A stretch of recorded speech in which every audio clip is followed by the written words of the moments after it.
Oakland A's take the field with their 70 wins this season, while the New York Yankees 14 games out starting the day, 46 wins on the year. Yankees on the road, though, opened up in Seattle with some big wins. They won 5 in a row coming into this, and for the visiting New York Yankees, Roberto Kelly will be leading it off. He'll be playing in center field. Steve Sachs at second base. Here's one of those rookies, Oscar Azokar. He's in left field. DH tonight will be Mel Hall. Another rookie starting, Kevin Maas. There's the home run man. Jesse Barfield in right field will follow him in the lineup. Another rookie, Jim Leyritz at third base. Brian Dorsett up from Columbus will be doing the catching, and Alvaro Espinoza will be the shortstop. Defensive alignment tonight for the A's. Jose Canseco back in right field. Dave Henderson in center. The other Henderson is out, so Felix Jose is in left. Carney Lansford at third. Weiss at short. Gallego at second. Mark McGuire at first. Terry Steinbach will do the catching tonight. 33-year-old right-hander Dave Stewart starting. Well, no hitter this year. Trying to win 20 for the 4th year. Just amazing. And the one thing I think about is intensity, concentration.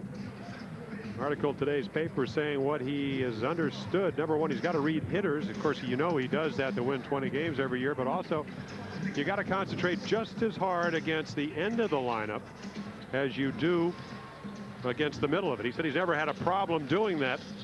We go back to that Nolan Ryan game we did a couple of weeks ago in Texas. Ryan saying maybe he would have a problem with some new young hitters. You can see the numbers. He pitches great at home. And the one thing that really comes to mind is Dave Stewart, contrary to a lot of modern pitchers, Gary, is in there for the duration. Had to go 11 innings to win a ball game. They will go to Eckersley because he's probably the best in the league. But if he has to pitch a complete game, already 3 shutouts this year, he can do it. 133 decisions out of 151 starts. Don't see that much anymore. No, you don't. Well, that's how you're going to win 20 every year. You know, you want to go to Eckersley, but you only want to go to him for the 9th inning. They don't bring him in very often in the 8th. Stewie is ready to go, and Roberto Kelly will be leading it off against him. Dave Stewart, 4-5 lifetime against the New York Yankees this season, and a start against Dave LaPointe. There you see Kelly, and we are underway. First ball hitting to short. One hop to Walt Weiss. Mark McGuire, and in a hurry, Roberto Kelly's 0 for 12 now. There you see Weiss, the shortstop, and there's one away in the first inning. Well, that's another thing you have to do if you're going to be aggressive on the mound. You got to make sure they swing the bat. Strength to strength. Fastball out of the plate. That's what Kelly likes. And then, of course, if you hit it to really almost anybody in this infield, they are going to gobble it up, especially Weiss. What great hands and great movement he has for a guy only in his 3rd year. Keep that in mind as you take a look at Steve Sachs batting second in the lineup about that defense. He's first ball hitting right up the middle off the pitching rubber, and it's into center field for a base hit, and Dave Henderson will get it back in. 2 pitches, an out and a single, and Sachs just 1 for 21 coming into this ball game tonight. Starts it out with a single off Stewie, who's going, maybe I better not throw one in the strike zone. Well, actually made a pretty good pitch. The difference, of course, that being an out, is he hit it right back up the middle. And I had a chance to talk to Steve Sachs. Last year, a terrific year with 205 hits. This year, coming in, like you said, 1 for 21, only hitting 260. He said, I've tried everything. He said, but I maybe have hit 25 to 30 games right on the balls, right on the nose, right at people. And that'll make a big difference. It will. Oscar Azokar. Here's one of the rookies that we were talking about earlier. Road trip, just 2 for 12. Look at the stance he's got when we get a chance as Sachs goes back to first. Azokar, an all-around good ball player, has one of the more unusual stances in the game. Very wide. Back foot, look where it is, almost out of the batter's box. And that front leg almost locked. I think if you scout Oscar, you don't really know what his strike zone is because it's anywhere. Saw him in Texas, swings the balls over his head. Swing at the breaking ball well out in front of the plate. But I think what this stance allows him to do, look how he's back on that back leg. That's what you want to do as a hitter. Stay back. And even if your body comes forward, you want to keep those hands back. Behind the plate, Steinbach's thrown out 12 of 39 this season as far as the base stealers are concerned. Sachs at first. 30 stolen bases for him inside. Not going. Steinbach doesn't have to make the move on it. Ricky Henderson, who's not playing, still leading the league with 49. Sachs is second in stolen bases. La Russa on the left. Dave Duncan, the pitching coach, on the right. Well, Sachs at first can steal, along with Kelly, the 2 best steals or base runners on the Yankee ball club. 30 out of 37. And he fouls it back. And under Stump Merrill, one of the things the Yankees are doing is taking some chances. They're doing some things. They're trying to get this ball club going. Some hit and run, play the rookies, let guys steal. They've been caught more than anybody else, says Stump Merrill, the skipper. And the Yankees are playing some good baseball right now. 28-33 since he took over, but they've won 12 of their last 16. 2-1 count, one away, and Sachs not going all the way back to the bag. Stewart's tough to run on because he's very quick to the plate. The numbers with Steinbach, the league average is right around 30%, so he's up there around 35. He's a little bit above that. One thing that happens with the Oakland A's, Tony La Russa calls for step-offs by pitchers, pitch-outs as usual, and throws to first base, which is a bit unusual. La Russa will do all of that. Well, Roger Craig, I think, had a lot to do with that right across the bay, and I think what it does, it makes you concentrate on him. Sachs is going, hit and run was on, and Azócar fouls it off. 2 balls, 2 strikes. 2-2. Sachs coming back. Crew chief tonight is working behind the plate in the umpiring crew. Don Denkinger, John Shulock at first, and McClellan at second base, and Durwood Merrill, another veteran, 14 years, over at third. That sounds like something that's so logically, but a lot of times you get geared on the hitter, you forget about the base runner, especially at second base. Would you prefer having a skipper call if you're on the mound pitching? If it was La Russa, not if it was Weaver. Oh! Yeah, we got him early. He didn't mean that, Earl. Yes, he did. 2-2, and he got him. Stewart on a radar gun at 88 on the third strikeout pitch, and Azócar goes down swinging, 2 away. Ball batting number 27. Fastball, curveball, split finger. This is just a fastball that he makes a good pitch inside third of the plate.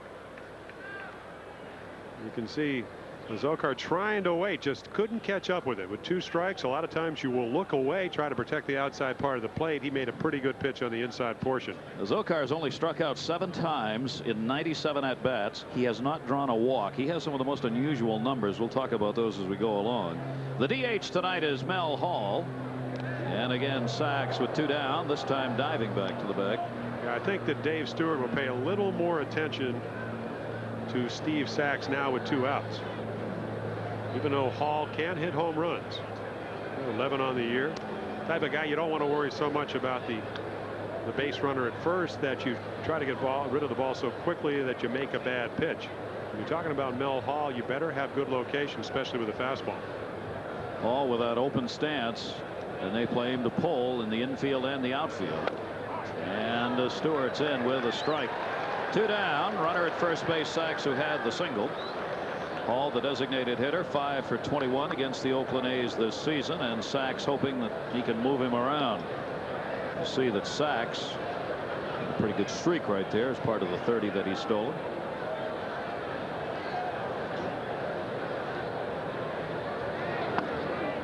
Pitches away, ball and a strike. If this was Yankee Stadium, you may not want to take the bat out of Mel Hall's hand, but here, you know, pretty big ballpark, a lot of foul territory. Here's Stump Merrill. You will no doubt give him the steal when he gets a jump, because I think that maybe Sachs is having a problem reading Stewart.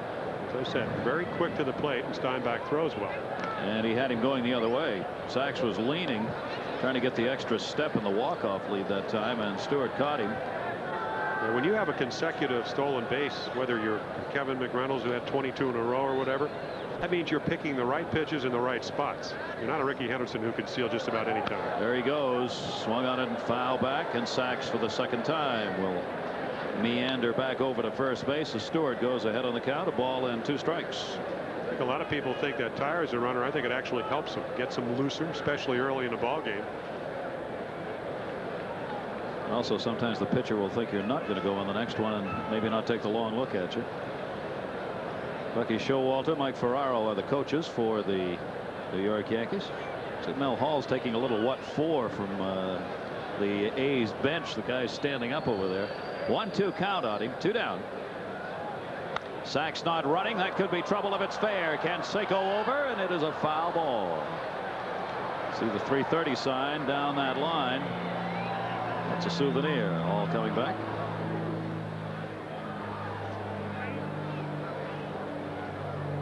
Hall has had great games of late over the last month, hitting .315. There's Jose. 3 games as a DH. Bad back's been bothering him, but he's back in right field for tonight's game. Tony La Russa said, I could have started him a couple days ago, but I wanted to give him a little more rest. 1-2 the count. Sacks not going. Pretty good breaking ball. Hall was worried that might have been in there, but it wasn't. 2-2. Yeah, if you hit off Dave Stewart 5 years ago, you'd look for the overpowering fastball and the curveball, and that's it.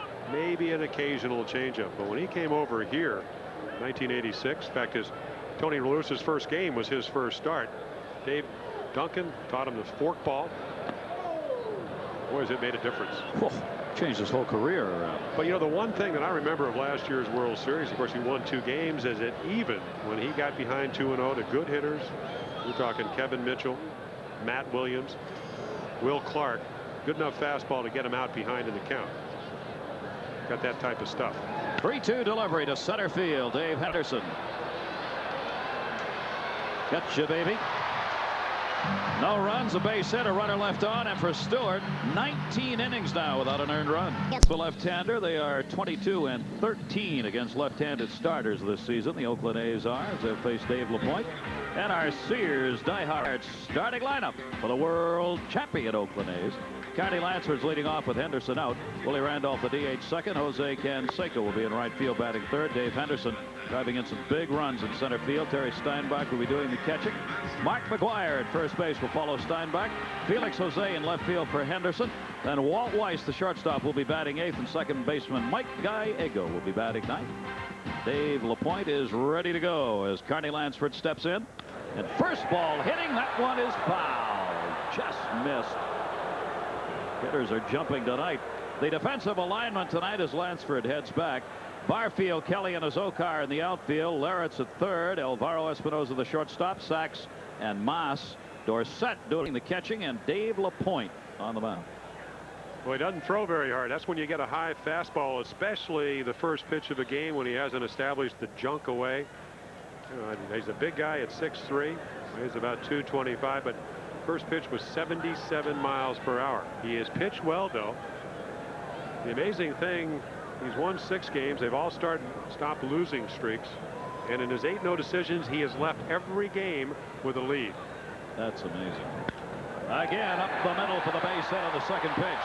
Carney Lansford. Can't stay up in the strike zone. Excuse me, but yeah, 2 for his last 16. When you see a Dave LaPointe out there that does not throw hard, it's what you call a comfortable at bat. You know, it's not to really to denigrate him, because when he gets his changeup up like that, that's what you look for. When it's down and away, similar to the way he pitched against Nolan Ryan when he tried to win his 300 for the first time. He was, in fact, overpowering that night for him, striking out about 6 guys, but down in the strike zone, occasionally in, and that changeup, he just drops it on the outside part of the plate. That's the way it looks if you're a right-handed batter. The former Yankee captain, Willie Randolph, the first time he has ever faced the pinstripes since he left the New York Yankees.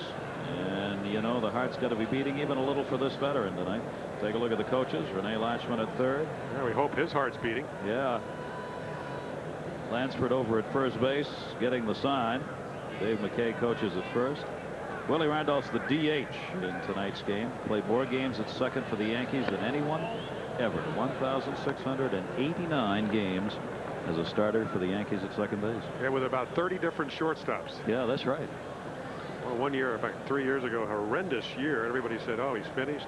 Lost his mobility, knee operations. It was just about 15 different shortstops that year.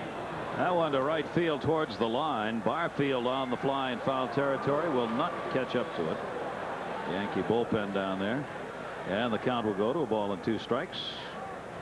Yeah, when they acquired, the Oakland A's acquired Willie Randolph, I think a lot of people felt that they had solved some of the problems that had been affected by the fact that Tony Phillips went over to Detroit as a free agent, a guy that could play a number of positions. Hasn't really turned out that way. Randolph hasn't played that well, and that's why he's DHing tonight. Well, that and of course the fact that Ricky Henderson is hurt. Gallego really taking his place at second because he's playing better in the field. That results in this whole lineup being restructured offensively. Randolph 5 for 29 as a number 2 hitter, and Lansford with a hits 3 for 13 now in the leadoff spot. So these guys are hitting in positions that normally would not do if Rickey Henderson's in the lineup and leading it off. 2 balls, 2 strikes, nobody out. Tony La Russa, one eye on the scoreboard with the White Sox playing the doubleheader. Chicago winning the first game of the doubleheader against Texas, and they've got a rain delay in the second one. Haven't started it. 2-2. Check swing to protect himself. Played to second for 1. Relay Espinosa. They got him. A double play that shouldn't have happened. Kevin Moss, the first baseman, made a good throw to Espinosa, who relayed back to first, and they get to double up Willie Randolph. Everybody talking about Kevin Moss' instincts at the plate right here. Now, this is why Randolph can't get out of the box. This is why the double play happens, at least the second part of the equation. The first part, Moss taking a very risky throw, gets the lead runner, and they double him up. LaPointe does his job covering the bag. Well, look at the throw by Espinosa. Good communication between Dave LaPointe, an easy double play that's going to make the first inning a little bit easier for him, even Canseco is at the plate. Nice coverage by Dave LaPointe as he broke to get over and stayed there. Jose Canseco. There you see the numbers on the big guy who's got the 34 home runs. One behind fielder starting the day. McGuire behind him with 28. And the big slugging percentage of .625 for Tony La Russa's ball club. Canseco first in the league in that department. LaPointe with 2 down, 2-0 delivery, 3-0.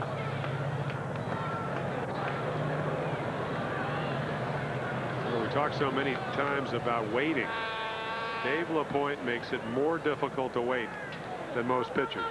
He just doesn't throw that hard. Takes the strike on that one, 3-1. Dave Henderson we saw on deck. So LaPointe right around 78 miles per hour. But I tell you what, Jeff Ballard, 18-game winner for the Orioles last year, did it throwing not much harder than 80. And there's another floater in Canseco. You can see it.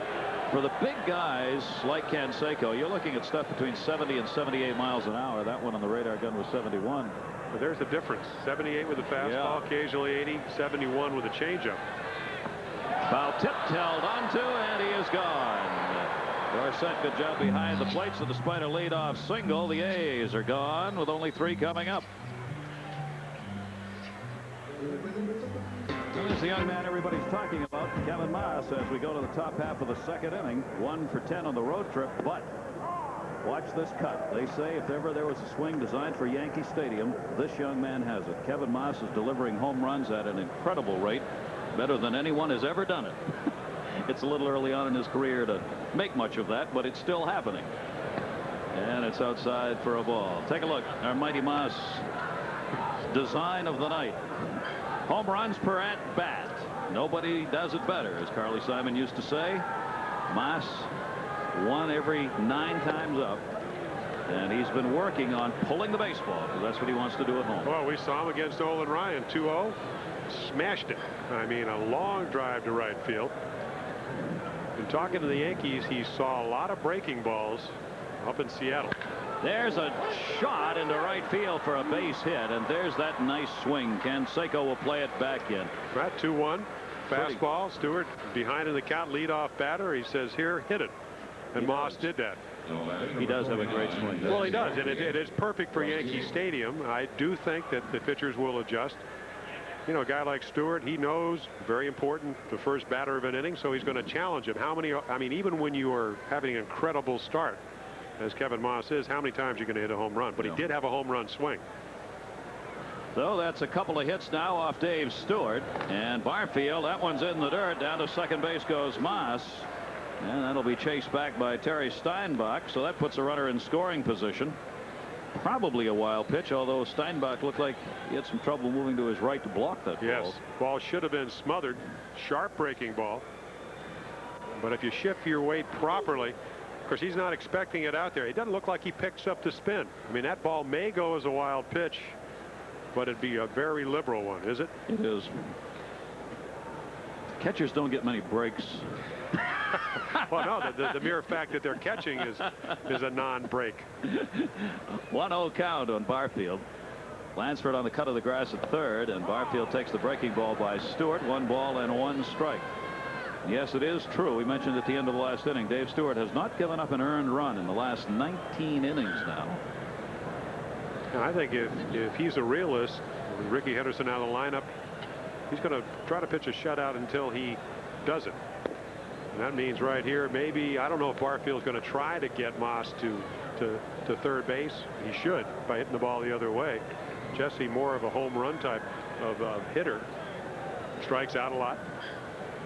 But Dave Stewart knows that he is not going to get a lot of runs. Not like when Ricky Henderson's in the lineup. Yeah. Runner at second base. Barfield banked off the plate on that one. 3-1. He has struck out 106 times. 324 at bats. Now that's a strikeout every 3.3 at bats. That's up there. If you talk to him, he'll tell you it's the wrist injury that he had a couple of years ago. Lead hand so important when you're a hitter. 3-1 to him. That's good heat right there. Stewart throwing as hard as we've seen in the first couple of innings on that pitch. And the count is full. 3 balls and 2 strikes. Yeah, Yankees in every category are virtually last offensively. They're last in runs and last in average and fewest walks and strikeouts. They're way up there and all that. It's tough for them to score. And that one misses inside. It's been their problem all season. They're hoping the youngsters can help out. Stump Merrill's playing the youngsters. They've had as many as 7 rookies this season in Yankee uniforms playing. There are 3 starting in tonight's game, as we mentioned. And there you see, never on, never in. You got to get on to do something with it. And they don't do that. Yeah, Orioles walking. They lead the major leagues 220 times more than the Yankees. Yep. 70 more runs. 3-2, foul back. Makes a big difference. I think the thing they missed the most, we'll have a chance to see the dimensions here at Oakland Alameda Stadium. It's a big ballpark. Runs down 12% over the last 5 years. Home runs 17%. No wonder Jose Canseco wants the fences moved in. A lot of room in foul territory. 3-2 again with Moss at second base, and Barfield stays off it and draws the walk. So Barfield gets his 45th walk of the season. 2 on, nobody out. John Saunders. The Brewers and the Royals in Kansas City. Second inning in game number 2. Dennis Powell to Kevin Seitzer. Pulls it down the left field line. Willie Wilson on third comes in. Kurt Stillwell was on second. He scores. Bob Boone all the way from first. Bases loaded triple. Back to Gary and Jim. Jim Leyritz. Here's another one of the rookies. Leyritz, 26 years old. Started minor league ball in '86 with the Yankees. Last season played at Albany, not AAA Columbus. And Leyritz getting the shot at third base, for the Yankees have been looking for a position player. And the A's are looking for the bunt. They're in. Didn't show it. Ball 1. No, did not show it. Dave Stewart not knowing whether you bunt. There's Carney Lansford in at third, so he threw a breaking ball. That's a pretty good pitch, because occasionally one of the toughest base running plays there is when a guy squares around and bunts through a ball, especially Kevin Moss, who does not run that well after knee surgery at second base. If you're a pitcher you don't know, you'd maybe throw a breaking ball. This is again with a fastball. 2-0. Again, doesn't show the bunt, but again Lansford and McGuire at first and third moving in. Well, he will check and see whether or not the bunt is going to be on. Stump Merrill, as we said, has been taking some chances. He's not been afraid to not go by that so-called book. He's got to be, I would think, hitting away here. 2-0. He is. It'll be back into the seats. 2 balls and 1 strike. 2 men on, nobody out. It's the perfect hitting situation. 2-0. I mean, you got to have a situation where you know you can look fastball.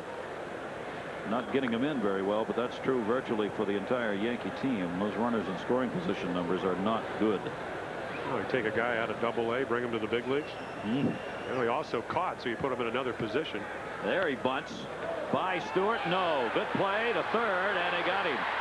Carney Lansford takes the throw as Stewart almost didn't get the ball out of the glove. I think also, too, time, though. Yeah, Gary was waiting for Lansford, who was anticipating the bunt, to get back there. Got to the ball quickly. Again, he should have, because it was about a 2-hopper right back to him. You can see him right there. He shows bunt. Actually going the wrong way. Now he's waiting right here for Lansford to get back to the base, and Moss, running better than I thought, makes it fairly close. Perfect angle right there. Carney senses that Stewart's going to get the ball and throws him out. He was out by a step.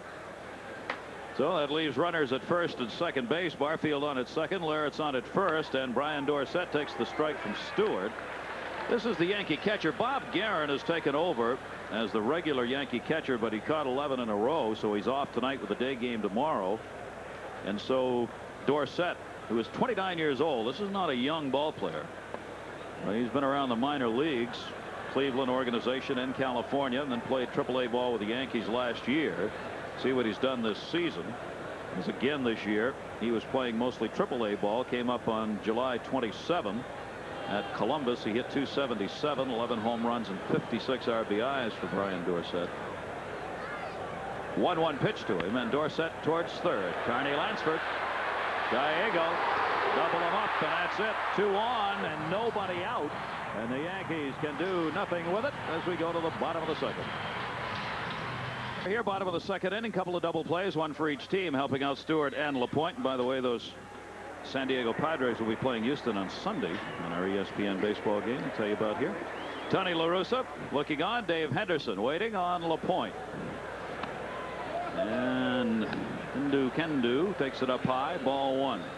The man we were talking about had the home run against the Orioles yesterday in a 5-2 win. He's been picking up the slack. And he does it again, leading it off with a single.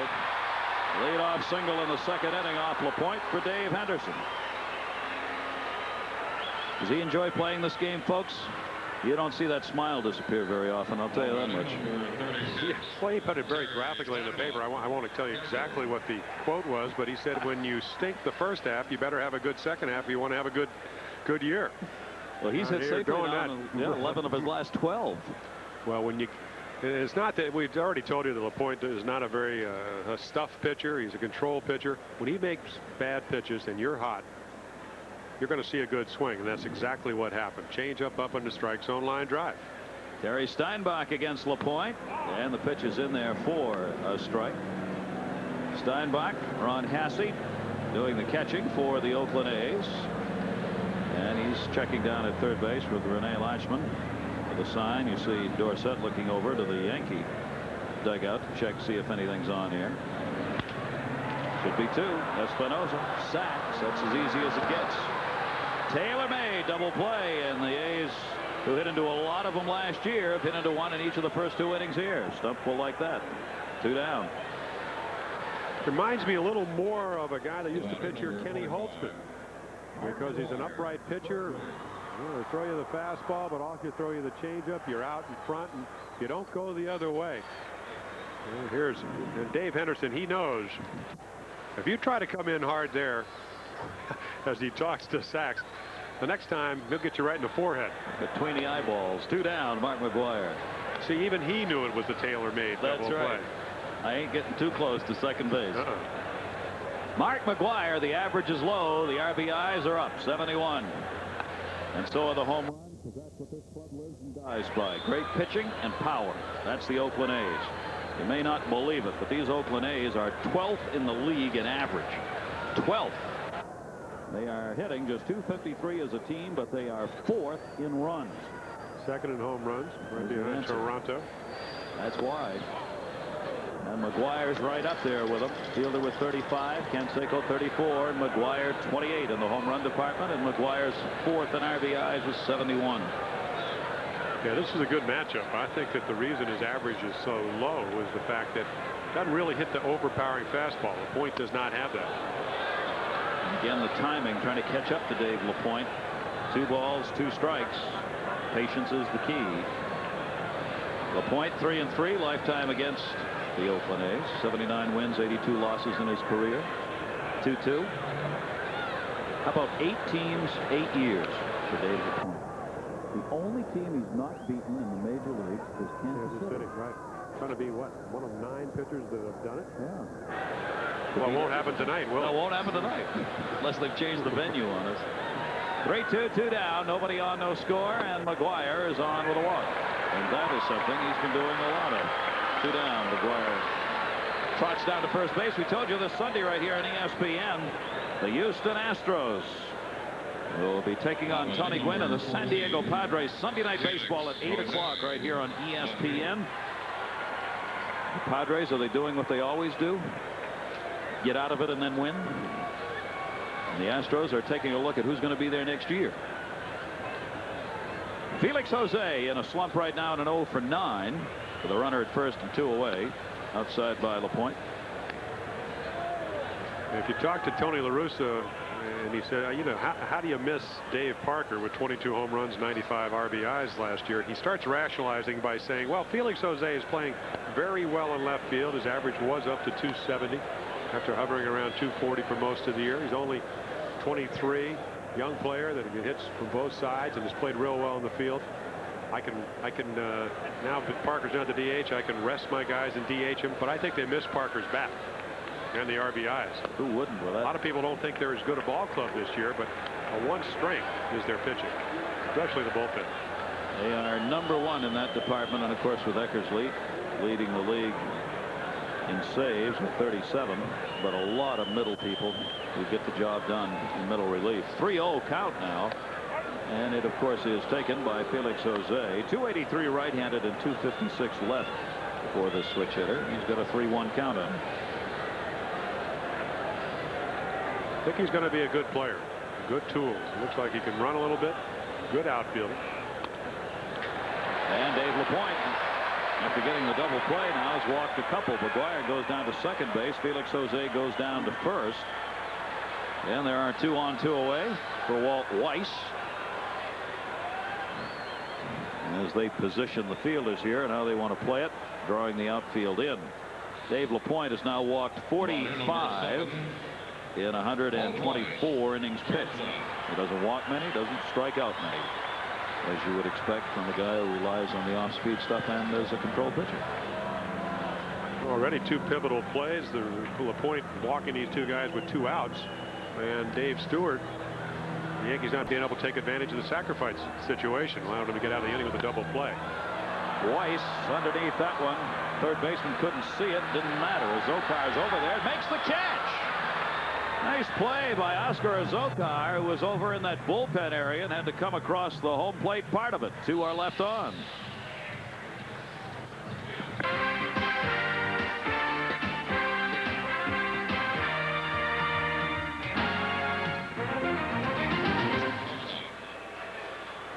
Three sellouts for this 3-game series against the New York Yankees here at the Oakland Alameda County Coliseum.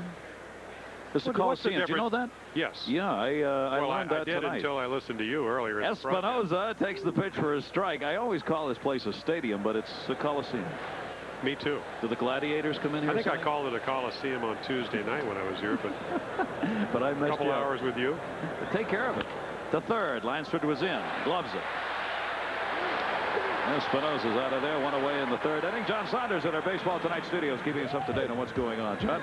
George Brett is on fire. 3 runs batted in last night, 4 in game #1 of the doubleheader, and here's another one in game 2. Scoring for Coda, George Brett now has 9 hits in his last 12 at-bats. Kansas City up 6-0. Back to Gary and Jim.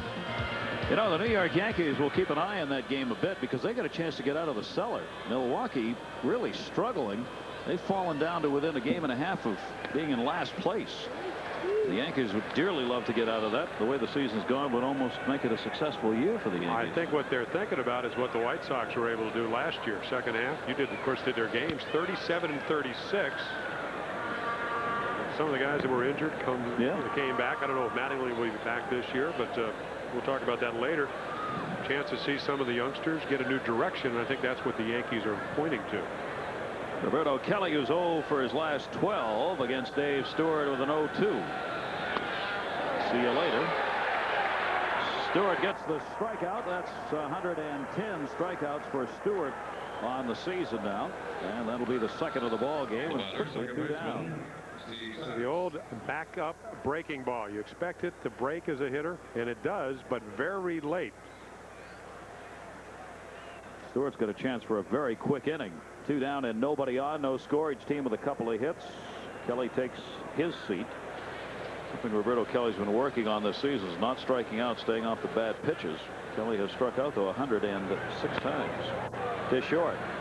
Surprised he was first ball hitting. Good play by Walt Weiss. Because with Sachs doing that, it's a real quick inning. Stewart retires the Yankees in order. Blue Jays losing earlier tonight. The Boston Red Sox with a chance to push their lead in the East. It's 3 games, but Dana Kicker in trouble early, facing Omar Vizquel. Pulls it out to right field. It scores Edgar Martinez. It's now a 3-0 game. You can see the Red Sox against the A's Tuesday night at 10:30. Let's get back to Gary and Jim. Seattle Ball Club is one of the franchises that's really turning things around. That's exciting up there right now under their new ownership. They've done a heck of a job in Seattle. The fans are turning out. Players are responding. It's a franchise to watch. Going with a lot of young players like the Yankees. Yeah. Here's Mike Gallego against Dave LaPointe, and everybody's first ball hitting. It's fouled off down the line. Strike 1. Gallego has had just 1 hit in his last 12 times to the plate, working at second base. As Jim was mentioning earlier, Tony La Russa loves to talk about the versatility he has in the infield. With Randolph out of there, Gallego moves over to second. He can pull Walt Weiss out of there at times, put Gallego at short. Even Carney Lansford can move around if he has to and go over to first base. La Russa loves to do that, get everybody involved. 0-1 is up high, 1-1. Well, you loved him last year, too, with a 24-man roster until they expanded the roster because he could play shortstop and plays it well. Weiss out with a knee problem last year. Gallego hit a little bit better than this year and also made all the plays at shortstop. A great utility ball player. And he does a pretty good job bottom part of that order. He is struggling this season, batting at just 208. Well, if you look at the line, the way they defensively line up against him, very shallow in the outfield.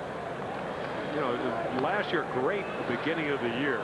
And then what happened was the fact that they started defensing a little bit differently. A little bit like a lot of hitters that just don't hit the ball well the other way. I mean, you don't want to play this guy deep in the off field.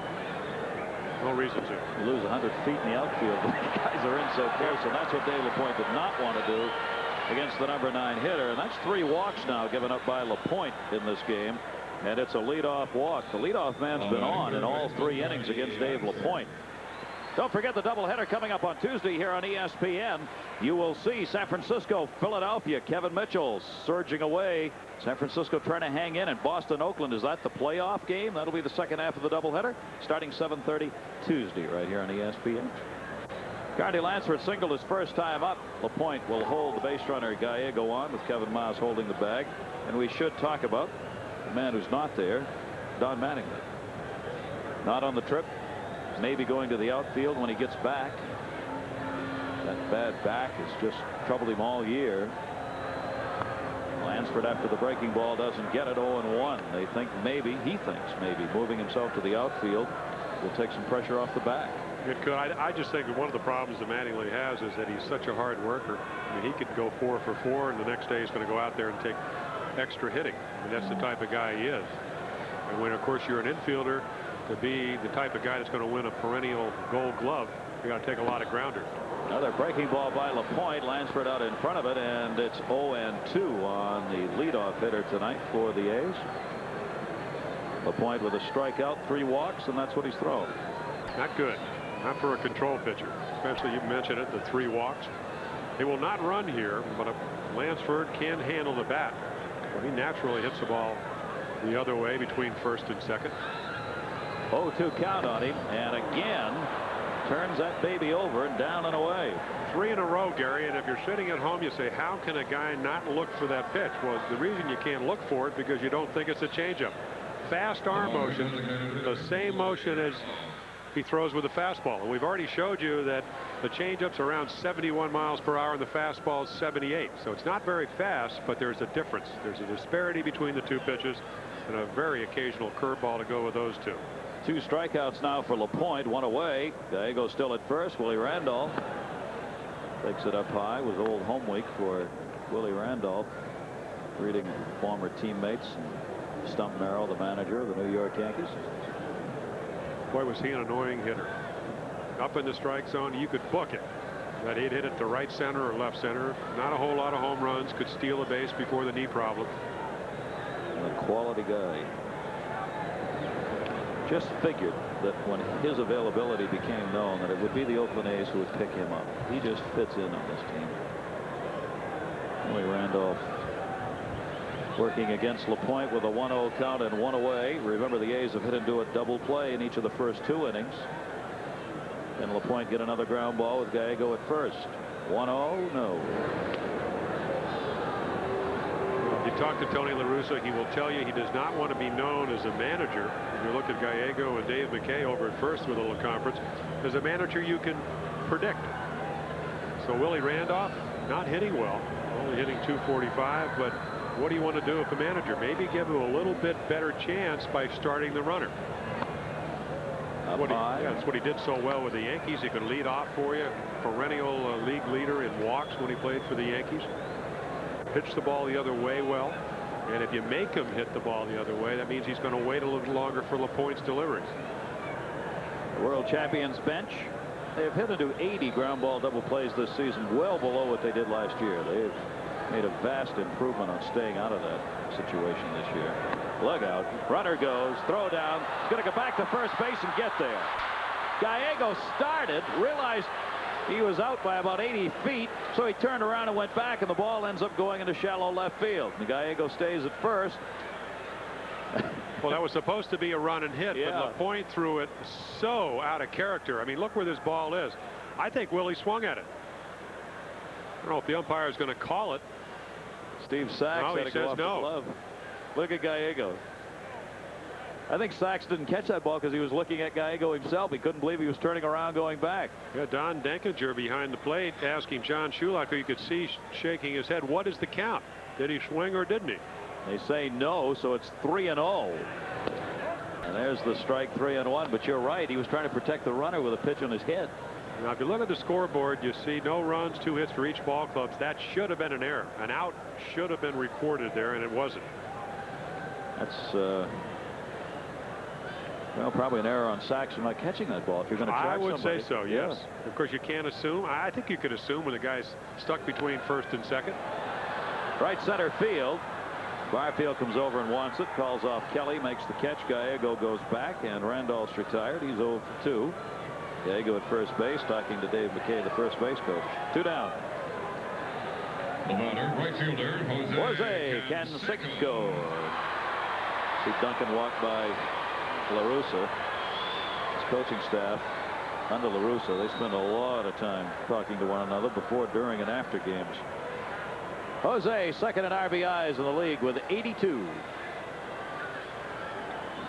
Second in home runs with 34. 2 down, a runner at first, no score. Strike 1. I don't think he's healthy. Really has not been swinging the bat. I saw him Tuesday night. They really got the ball in on him. And when you talk to Merv Redeman, the batting instructor, he said that's where he really likes the ball when he's healthy. It's the back. Yeah, when your back hurts you, it limits you, especially when you have the type of bat speed that Jose. Nobody in baseball has better bat speed. Speed and power. Got under that one. Shallow center field. Espinosa, the shortstop. Look out, Kelly calls him off. Espinosa got there, but Kelly's got the right to take it and does. So despite a leadoff walk, nothing across. Zokar will lead it off against Stewart as we go to the third. And fouls it off. Not many numbers up there. 0-2-0 for the Yankees. 0-2-0 for the A's. As the pitchers dominating here with Carney Lansford going after it as Zokar struck out his first time up. Zokar's had 97 at-bats, no walks, 7 strikeouts. He's hitting .320 and has an on-base percentage of just under .320. Well, that's why we saw the team on-base percentage under 30%. Of course, he has hit .344 from this side. Towards the hole. Cut off. Weiss got him.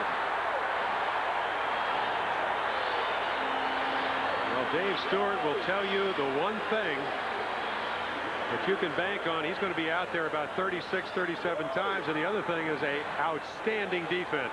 Walt Weiss last year missed about 60 games with a knee problem. Said he looked like he was playing with 2 left feet. He made 15 errors in 83 games. Said he was an awful year. This year, only 5 errors. What a great play. That's I don't know if too many throw. shortstops with better range in the American League. Then he gets to it, and then you got to throw the ball when you go into its first base as it's fouled off by Hall, the designated hitter. The A's are 3rd in fielding percentage this season. Baltimore and Toronto ahead of them. And Walt Weiss, one of the reasons you make that kind of play. That's a leadoff single that isn't. Oh, yeah, it would be a perfect situation for the Yankees. You got Hall coming up. As Okar at first, you'd had a big hole. But none of that. Popped up. Third base. Carney Lansford. Little Willie Mays makes the basket catch. And there are 2 down here in the 4th inning. Great to have you with us. Gary Thorne, Jim Palmer, Oakland Alameda County Stadium. First game of the weekend set. The Yankees and the Oakland A's playing 3. Sellout crowds for all of them. And a good one underway here with Stewart and LaPointe going at it. And with 2 down and nobody on, here's Kevin Moss, who had the single his first time up. We'll see how Stewart pitches him this time with 2 outs. Stewart now throwing 14 strikes in a row. He may throw 15, but I doubt if it'll be a fastball. 2-0. He crushed one to right field for a single. Well, it was a fastball right on the corner. Not going to hit that one, though. If he's got a hold, what you've seen of Kevin Moss, where is it? Well, I think it's a breaking ball. You know, I mean, if you throw your fastball at 90 miles per hour, 89, 91, as Stewart's been all night on the inside corner, you're going to get just about anybody out. He got a hold of this one to right, but not deep enough. What a cut. Oh, he's got a classic swing. This is a classic major league out. Canseco makes the catch, but you got to see why they love watching Kevin Moss swing. I certainly got to take the opportunity to say congratulations on the induction, even though you had to wait for a rain delay. Oh, yeah, it was great. I mean, we didn't even get to play the game up there at the Coliseum in Cooperstown. No, it was a great weekend, and to hang around with guys like Stan Musial, Ted Williams, former commissioner, Happy Chandler of baseball, it was a special. I mean, Warren Spahn, I said, gee, you know, you won 353 games. He said, no, it was 363. I said, so I'll tell everybody it was 373. When you get up that high, who knows? I'll tell you, he was something else. That's great. Great honor, and for ESPN, delighted to have the chance to work with both of them, Joe Morgan and Jim Palmer. As we go to the bottom half of the 4th. Excuse me, but Joe and Native. Yeah. Surprised he wasn't here tonight. I know he did send the clubhouse guy out to get an autographed ball. 4 days with him in Cooperstown. He didn't get one. Henderson out in front of the LaPointe pitch. Silo shot at the plate. Dorsett ran into Henderson and makes the catch. Dave Anderson in the batter's box didn't know where the ball was and almost got tangled up with Dorsett, enough for Dorsett to have to kind of push him out of the way. Dorsett takes a little what for from Terry Steinbach, the opposing catcher. Watch this. See, Dave Henderson knows that in foul territory. One of those, when they come down, you know you're going back to the dugout. It's a heavyweight pushing match right there. The couple of big guys. Terry Steinbach up. He hit into double play his first time up. These pitchers are getting away with throwing strikes and getting it done in a hurry. Stewart has thrown only 6 pitches in the last 2 innings, each of them. And now you see LaPointe, their first ball hitting LaPointe. He's throwing strikes. So they're not throwing a lot of pitches, and they're getting the job done. The 0-1, foul back, 0-2. It reminds me a lot of Scotty McGregor, because McGregor, you know, when he was with the Orioles, in fact, came up with the Yankee organization, traded over with a massive trade in 1976. Very rarely threw a curveball. That's what Dave LaPointe did. Mostly fastball, mostly changeup. Get you out in front. Once you'd hit the ball. Wants to minimize the amount of pitches he has to throw. And that hit him. Steinbach takes the cheapie on that one, but that's okay because it gets him on base. Has just barely nicked him that time. So with 1 away, that puts Steinbach on, and LaPointe will face Mark McGwire. You see David saying, how can you do that, Steinbach? How can you take that? Well, didn't really try to get out of the way, which is what the rule book says. There's Terry not hitting what he'd like at 240 coming into tonight's ball game. And this sets up a good situation for the Oakland A's, because now LaPointe may feel he has to pitch to McGwire. He walked him his first time up. You can see by the graphic. And he has 10 walks in his last 8 games for Mark McGwire. Yeah, he's 1 for 9, but it's still walking. Reminds me of Randy Milligan for the Orioles. Been in a slump and leads the majors in walks. So the on-base percentage doesn't look bad. Nope. McGwire, as far as walks are concerned, is 3rd behind Milligan and Tettleton of Baltimore. A 1-0 count on him, 1 down, no score. Bottom of the 4th inning, LaPointe. This is outside with that, and the count is 2 balls and no strikes. This is an ideal double play situation if he can get a ground ball. That's the hit batter on Steinbach, who just off the sleeve. Yeah, it didn't remind you of the quite good hitting Tommy Hurd that precipitated a fight, or actually Gooden getting hit by way off. 3-0. That was quite the brouhaha. That Philadelphia and the Mets have every series have been involved in brawls this year, and they went at it real good yesterday. Well, Gooden only missed by about 4 feet when he plugged her. 3-0. Not even close. LaPointe giving nothing to McGuire. Now there are runners on at first and second with 1 away, and that's 2 walks for McGuire, 4 given up by Dave LaPointe. That's a very high number for Dave LaPointe in walks, and he now faces Felix Jose, who also walked his first time up, hitting .261. 3 have been left on by Oakland, 1 in scoring position. The Yankees have left a couple, 1 in scoring position. Here's one of the better chances for either team to get an inning going.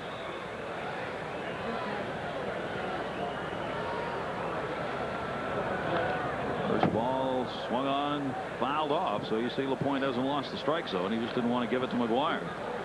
Well, that was a ball, and that's part of being disciplined against a soft thrower. You know, do you move up in the box when the ball's not getting there as quickly? Do you really make a concentrated effort against a guy like LaPointe to hit the ball to right field? Well, that's what they say they do. You know, hitters will come back after you swing way out in front like Lansford did for 3 times, and yet it's just real tough to do it because of the arm motion. Foul back again, and he's taking the big cut, which against LaPointe can get you back to the bench in a hurry, and the count is no balls, 2 strikes on the 24-year-old Felix Jose. Don't forget, ESPN gives you all the highlights, news and views, replays every night. Baseball tonight right here on ESPN. Keeping you up to date on this major league season. 0-2 count, 1 away. Runners on at first and second. Jose has struggled here at home this season, and that .261 average has mostly come on the road, where he's batting .312. Here at the Coliseum, he's hitting only .219. 0-2. Oh, mama, LaPointe owned him. That's the 3rd strikeout. Now there are 2 down, 2 on. Well, you wonder why McGuire walks so much? That's why. Jose hitting right behind him. Who are you going to pitch to? The guy that hits 49, 33, and 32 home runs, or the rookie? I think I'd choose the rookie. It's a good point, Jim, because one of the things Oakland's had to work on this season is filling this spot in the lineup behind McGuire. They've had 4 or 5 players who've been up, and they still haven't got it filled. And that's why it hurts right there in this situation. Take a bat out of McGuire's hand, and the next batter up's not getting the job done. Walt Weiss with 2 down and 2 on. Steinbach at second, McGuire at first base. Weiss, who's hitting .270. Takes the strike. 1-1. 19 points higher from the other side. Both home runs from the other side. Said he did not want to be known just as a glove man. And take that honor. There the baseman is. 1-1. 1 ball, 2 strikes. You look at the Oakland different points in the batting order and what they're hitting. The number 6 spot this season, just a .201 batting average, and that spot has had a lot of people in it, including Felix Jose, more than anyone else. And they're not getting production out of that spot, which is actually that and the number 9 spot, batting only .190, are the 2 places where they haven't had much production. They'll take the number 9, but really need somebody up there in that order. 2-2. Dave LaPointe turning with a 2-2 count and 2 down. One of the best senses of humor in baseball. Number 42 of the Yankees, Dave LaPointe.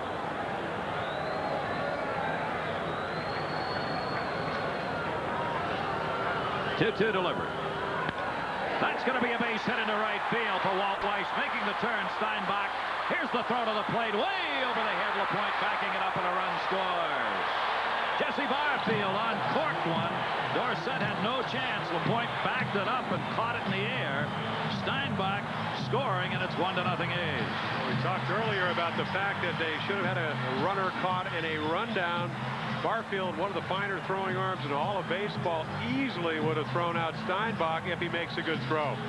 To it quickly, under control, but just does not get it down. Dorsett about 6'3". He can't reach it. Steinbach scores the first run right there to back him up as Dave LaPointe, so the runners will stay at first and second. Should have been out at the plate. Nice job by Walt Weiss, who picks up his 28th RBI. And again, talking about A's who come through when you need them. There's Walt Weiss doing it. Oh, hitting 250, about career average. This year 270, and getting the big hits at the right time. Now Gallego the opportunity with McGuire at second base and Walt Weiss on at first. And it's the hit batter, Steinbach, who took that little nicking and didn't move out of the way to get on with one away, who scores the run. Weiss also waiting and going the other way. Just pinged it into right field. The 1-0 to Gallego makes it a 1-ball 1-strike count. Stewart already with 3 shutouts, and he has settled down. 1 bad inning. Yankees didn't get the runners over on the bunt. That may be all he needs, the way he's pitching. Stewart waiting and watching. He's thrown only 12 pitches in the last 2 innings. Looking for his 16th win. 1-1. LaPointe misses up high. 2-1 to Gallego with Carney Lansford, the leadoff man, waiting on deck. We talked about how spacious this ballpark is, but also a great mound. You feel like you're on top of the hitter here, really, because I think it's so far to home plate. It's not like you see the periphery parts of the ballpark that close. The hitter and you. And LaPointe misses again up high. 3 balls and 1 strike. He does not want to let Gallego go, and that's why he is unhappy. And he's not real keen on Dankinger's calls of the strike zone right now. Well, if he expects to get high strikes, he's got the wrong umpire. And that's not because Dankinger is not a good umpire. He just does not. You don't see a lot of high strikes anymore. 3-1. Foul tipped into the mitt. 3-2. The reason why, watch Don get down on that one knee. Durwood Merrill, one of the few guys that I see, he's out at third base tonight. One of the few guys that umpires over the top. Most umpires, National League and American League, there's Durwood. They get down on one knee as the pitch, sit on the inside shoulder of the catcher. Sometimes guess at the outside corner, even though they'll tell you they got a pretty good vision of it. But watch Deckinger. He'll get down. He's got to look across. Runners go, and it's fouled off. 3-2.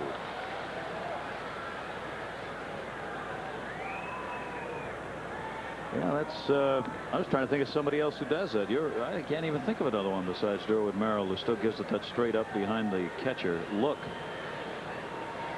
Most umpires will tell you the top of their strike zone is right where their eyes, the level of their eyes. Anything, of course, lower, then they have to discern whether it's below the knees or right on the knees.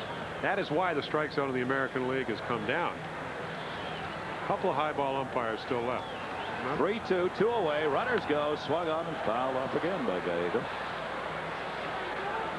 So Gallego battling here on LaPointe. Gallego, 32 strikeouts. Contact hitter. Even though he's got just the 208 average. Weiss and McGuire getting their exercise in. 1-0 lead. The A's with a run in here in the bottom of the 4th. Nobody covering the bag at second. This Gallego hitting 208 coming in. He's hitting 255 with 2 outs. So yeah, that experience of playing last year has helped him this year. Full count. Runners going. 3rd time he fouls it back.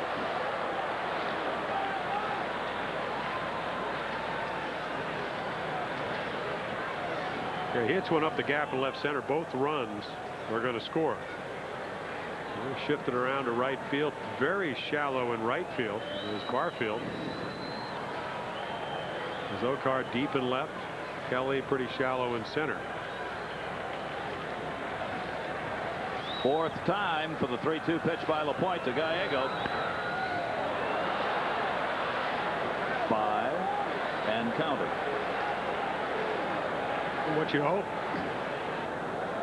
excuse me, as a hitter, is that he will make a mistake with a fastball. That's what you'll look for, and maybe you'll be a little late on that, and if he hangs a changeup, you'll be right on it. Even with Dave LaPointe with 2 strikes, you have to look fastball.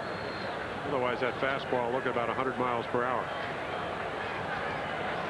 3-2 again. 6 foul balls. Well, he's not reaching back and getting anything. He got it all the way up to 79 there. That's all the way up there, though, for Dave. Well, from 77, 78, I guess it is. Stump Merrill leaning out. Billy Connors next to him, pitching coach. About 400 home runs to his left, Darrell Evans, who's been credited with a great job working with Kevin Moss on getting him to pull the ball. Evans, the hitting instructor, has done a heck of a job with the rookie. Here we go again. 7th time. 3-2. Popped him up. Second base. Sachs backing up. And LaPointe wins the battle, but it wasn't easy. A run in, just 1 hit, and 2 left on.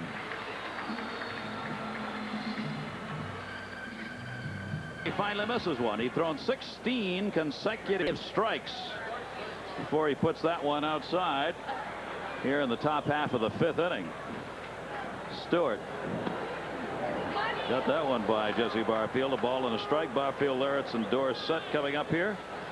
Barfield, who has drawn the only walk given up by Stewart, has given up only 55 on the year. 1-1. 1-2. For the Oakland A's here at home this season, they've won 35 games. They have the exact same record on the road and away. They are 35 and 21. Both Doesn't that got to be the best home? Best away record of any team. It is.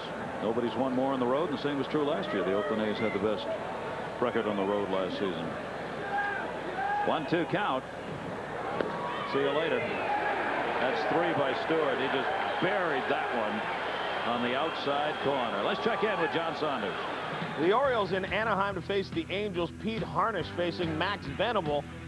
And he turns on this one, pulls it out to right field for the home run. A reminder, next Friday at 7:30, you can see the Orioles and the A's here on Baseball Tonight. Let's rejoin Gary and Jim. They also have gotten that second game underway in Chicago, Texas and Chicago, with the White Sox winning first game of the doubleheader. They're now in the second inning of the second game, no score. That matters as far as this game's concerned, of course, with Oakland and the White Sox battling for first place. Jim Leyritz up and takes the pitch up high for a ball. 1-0 A's.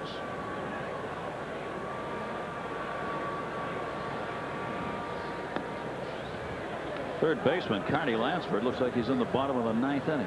He's almost standing on the line. I think that's unusual. Usually play a guy. My opinion.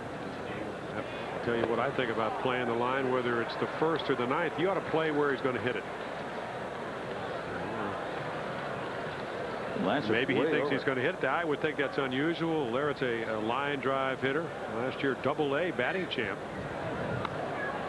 2-2. Late on every fastball. Why would you be playing over there? You anticipate a hanging curveball? The hole at short's enormous because Walt Weiss has moved over towards second base. So he's got that hole left side of the infield literally to poke one through on. You won't see Weiss for a while. Look how far you got to go. Where is he? There he is. Well, I'm sure he's leaning to his left. Got him. Won't matter anyway. Stewart comes back inside, and 2 strikeouts in a row, 4 in the game.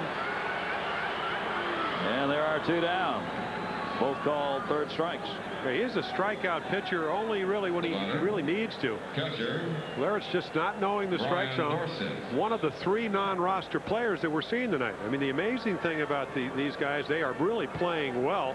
And if you take Leyritz, Lazokar, and Moss, they're hitting .288 with 19 home runs, 45 RBIs. All non-roster players. We're not on their 40-man roster over the winter. That's amazing. Dorsett takes the pitch outside for a ball. I don't know. It's amazing. Why? Well, I think it's because they have the infatuation with named players in New York. I mean, Hal Morris, check out Cincinnati. Yeah, they make the big trade. Tim Leary. Hal Morris is now a regular with the Cincinnati Reds. 1-0 delivery with 2 away. Breaking ball misses up high. We're talking about names like Claudell Washington on the DL. Interesting quote from him with all these rookies up here. He was asked, when you come back, where are you going to be able to play? He said, I didn't have a place to play when I went on the DL, so I'm not going to have one when I get back either. Not a happy camper. 2-0. Swung on and missed. 2-1. Oh, Rick Cerrone. I said, are you on rehab? What are you doing here? I thought you were on rehab. He said, well, I was already on rehab, and I can't even play. Dorsett catching, Guerin, Matt Noakes occasionally. Came over from the Tigers. 2-1, 2-2. Yeah. Well, that would have tied this game up with contact. But that's the one thing you got to do if you're a pitcher. 2-1, and we talked about the stuff he had in the World Series. He got behind some of the best hitters in baseball. He is not afraid to take advantage of that good defense, make them put the ball in play. Occasionally it'll backfire. 2-2 with 2 down and nobody on, and it's foul back. Stewart's trying to go 23 innings without having an earned run picked off him. Sunday night, the San Diego Padres and the Houston Astros, 8 o'clock Eastern time here on ESPN. And you'll have a chance to see the Astros and maybe take a look at what they're going to do in the future. And the San Diego Padres, with all those names and all that money, not in first place. Strikes the side out. 5 strikeouts in the game, 3 in the 5th inning for Stewart, who's dominating. That's 11 in a row retired. A's 55-9 when they get the first run in the game, and they've done it here, and they take advantage of their runs. New York Yankees have given up a lot of runs that haven't scored a lot, and here's the difference right here. You look at the graphic here, the run differential in Major League. The leaders are the Mets, then come the Oakland A's. That's the difference between what you score and what you give up. And you look at the Yankees, they're not last, but they're next to last. Ready to go, and it's swung on in line for the base hit into left center field. Carney Lansford gets his second single. The leadoff batter's on to lead off the 5th inning. And for the A's, that'll be hit number 4 off Dave LaPointe. That's 4 of the 5 innings that the leadoff man's been on base. Tough way to pitch. Sure is. One of the great numbers in baseball. Leadoff guy gets on 50 to 51% of the time he scores. You get the first guy out, it's down to 16. It's a number a pitcher would know. Well, that's exactly what Dave Stewart said. He said that's part of the concentration. Knowing how important, yeah, as you look, whether it's pitching the batters 7, 8, 9 versus the Ricky Henderson, Canseco type of guys, they're all outs. That first batter is just as important as the third. 1-0 A's lead, and a chance for an inning against LaPointe. Randolph squares to bunt, throw to first. Rifle arm by Dorsett, but not in time to Kevin Moss. Lansford diving back in. Throws well, not as good as Bob Guerin, who you talked about earlier, throwing over 40% of runners out. Of course, if you're a pitcher, you can really help out your catcher. Lansford most likely won't be going anywhere by himself. Might see a hit and run again. They were looking for the bunt, and a good one. Moss at first going to have to go nowhere. Just got it there, but not in time. Sachs was covering, but Moss couldn't get it out of his glove, and Willie Randolph is on with Lansford going down to second base. Well, you mentioned it earlier about the fact that Mattingly may go to the outfield. Not only does he not get out of his glove, if he stays lower to the ground, if he catches his ball and pivots low. Now watch him straighten up. Look how much time that takes. An awkward throw. Mattingly, of course, he's won a lot of Gold Gloves. Would have taken the throw and the ball a little bit lower, stayed low, and just made the shovel throw. Most likely gotten the out. And that's very important in a 1-0 ball game. Runners at first and second. What do they call that? A fielder's choice? They haven't given him a hit yet. They give him a base hit. All right. A what? A base hit. It's not up on the board yet, but that was the announcement. How can that be a base hit other than the scorer gave it to him? Sacrifice and an error, maybe. I guess that was an extraordinarily difficult play. Out of the norm. Jose Canseco's 0 for 2, but he's dangerous right here. And it's a strike by LaPointe. Jose leaning out over the plate, didn't think so. 0-1 on Canseco. Well, LaPointe's working in a tough situation. A 1-0 ball game with Stewart mowing the Yankees down. He's going to face the meat of the A's order with Dave Henderson on deck. And when runners in first and second, he can't pitch around anybody. It was something he's been doing quite frequently tonight. Jammed him, and he popped him up. Silo shot again. Dorsett turning on it. Makes the catch in foul territory. Canseco's out of there. That'll bring up Henderson and John Saunders. The White Sox and the Rangers, Nolan Ryan looking for career win number 301, but Craig Graybeck, his first major league home run. Now, Ozzie Guillen also has his first home run of the season.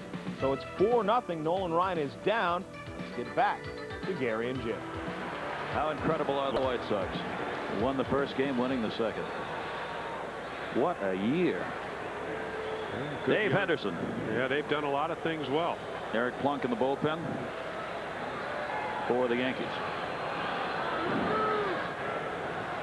2 on. Lansford at second, Randolph at first. 277 for Henderson on the season, and a pitch out. Why? Well, because his control has been so superlative tonight. Well, no, I mean, I say that facetiously. I don't know why. Dorsett maybe just having that feeling that Lansford may run. Of course, called from the bench. 12, yeah, well, I would hope so. 1-0 count. Otherwise, Dorsett better hit a lot of home runs. Way out in front of it. 1 ball, 1 strike. Is he turning that pitch over? That looks like that thing's going down. It looks like a screwball. Well, it's a dead fish. It's a palm ball that, yeah, he might turn it over a little bit so it'll run away. But I think what you try to do in a changeup, some way you got to have a reference point. When I used to throw my changeup, I would almost try to drop it on home plate. And that's what it looks like when he throws a good one. It does. Again, the arm action. You know, the arm is so quick, you think it's the same arm speed as the fastball. Ball just gets there about 7 or 8 miles per hour faster, slower. That one did. You saw Henderson smile as LaPointe's working on him here. 2-1, gave him the dead fish away, then straightens him up with his fastball at 74 miles an hour inside, and Hindu just smiles back out at him. You know, the greatest guy I ever saw with a changeup from this area, Stu Miller. He could swing a couple of times and the ball still hadn't arrived. I remember those. Runner goes from second to third. Throw by Dorsett. He's safe. Carney Lansford. Well, the Yankees knew something we didn't. Carney Lansford's got a stolen base. Randolph was not running at first. Because if he was, that's where Dorsett should have thrown the ball. Of course, he wasn't, so he takes the lead runner. Again, when do you run? You have to, as a catcher, throw over the hitter. A changeup takes a little bit longer to get to the plate. 13th time for Carney Lansford. He's been thrown out 11 times. Now he's at third with 1 away. The double play still in order here with Randolph at first and 1 away. Henderson with a 3-1 count on him. Dorsett, see him looking over. He's getting the sign. I don't know if the bench is calling the pitches, but they certainly are calling pitch outs. No pitch out here. 3-1. He walks it. That's 5 walks by Dave LaPointe, and the bases are loaded for Terry Steinbach. And here comes Stump Merrill. He's had Eric Plunk up and ready through the last half inning.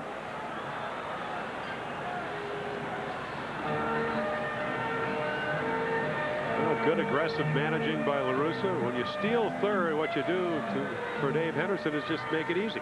Fly ball would have scored a run. So if you're Dave LaPointe, you figure you either got to strike him out or make the perfect pitch. He hadn't been doing that too often tonight. He's pitched a pretty decent game, but in and out of trouble all night. Not command of the outside corner. That's going to be the high in walks this season for Dave LaPointe in the 22 starts that he's made. 5 here in this game already. Of course, that doesn't always mean that you're that wild. I mean, it obviously shows he doesn't have command of all his pitches.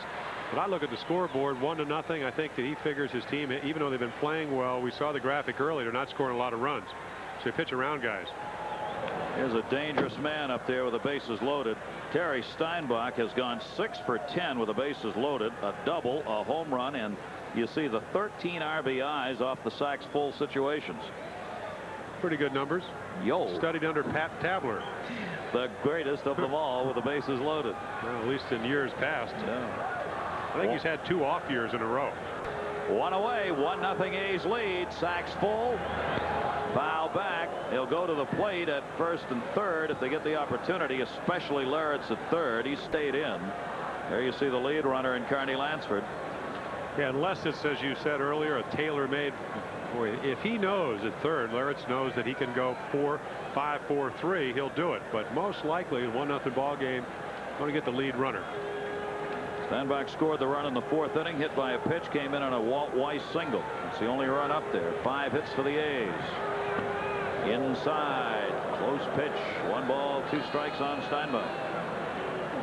This is where LaPointe's been at his best, when he's gotten ahead of the strike zone.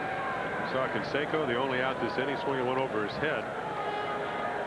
But he's had trouble tonight when he's had to throw the ball over, when he's been behind. 1 ball, 2 strikes. He may get Steinbach to swing at a ball. Steinbach goes to left field. He's got another hit. Lansford scores. Willie Randolph the turn. Azokar's throw to the plate will not be in time, and it's 3-0 Oakland. A bases loaded single by Terry Steinbach.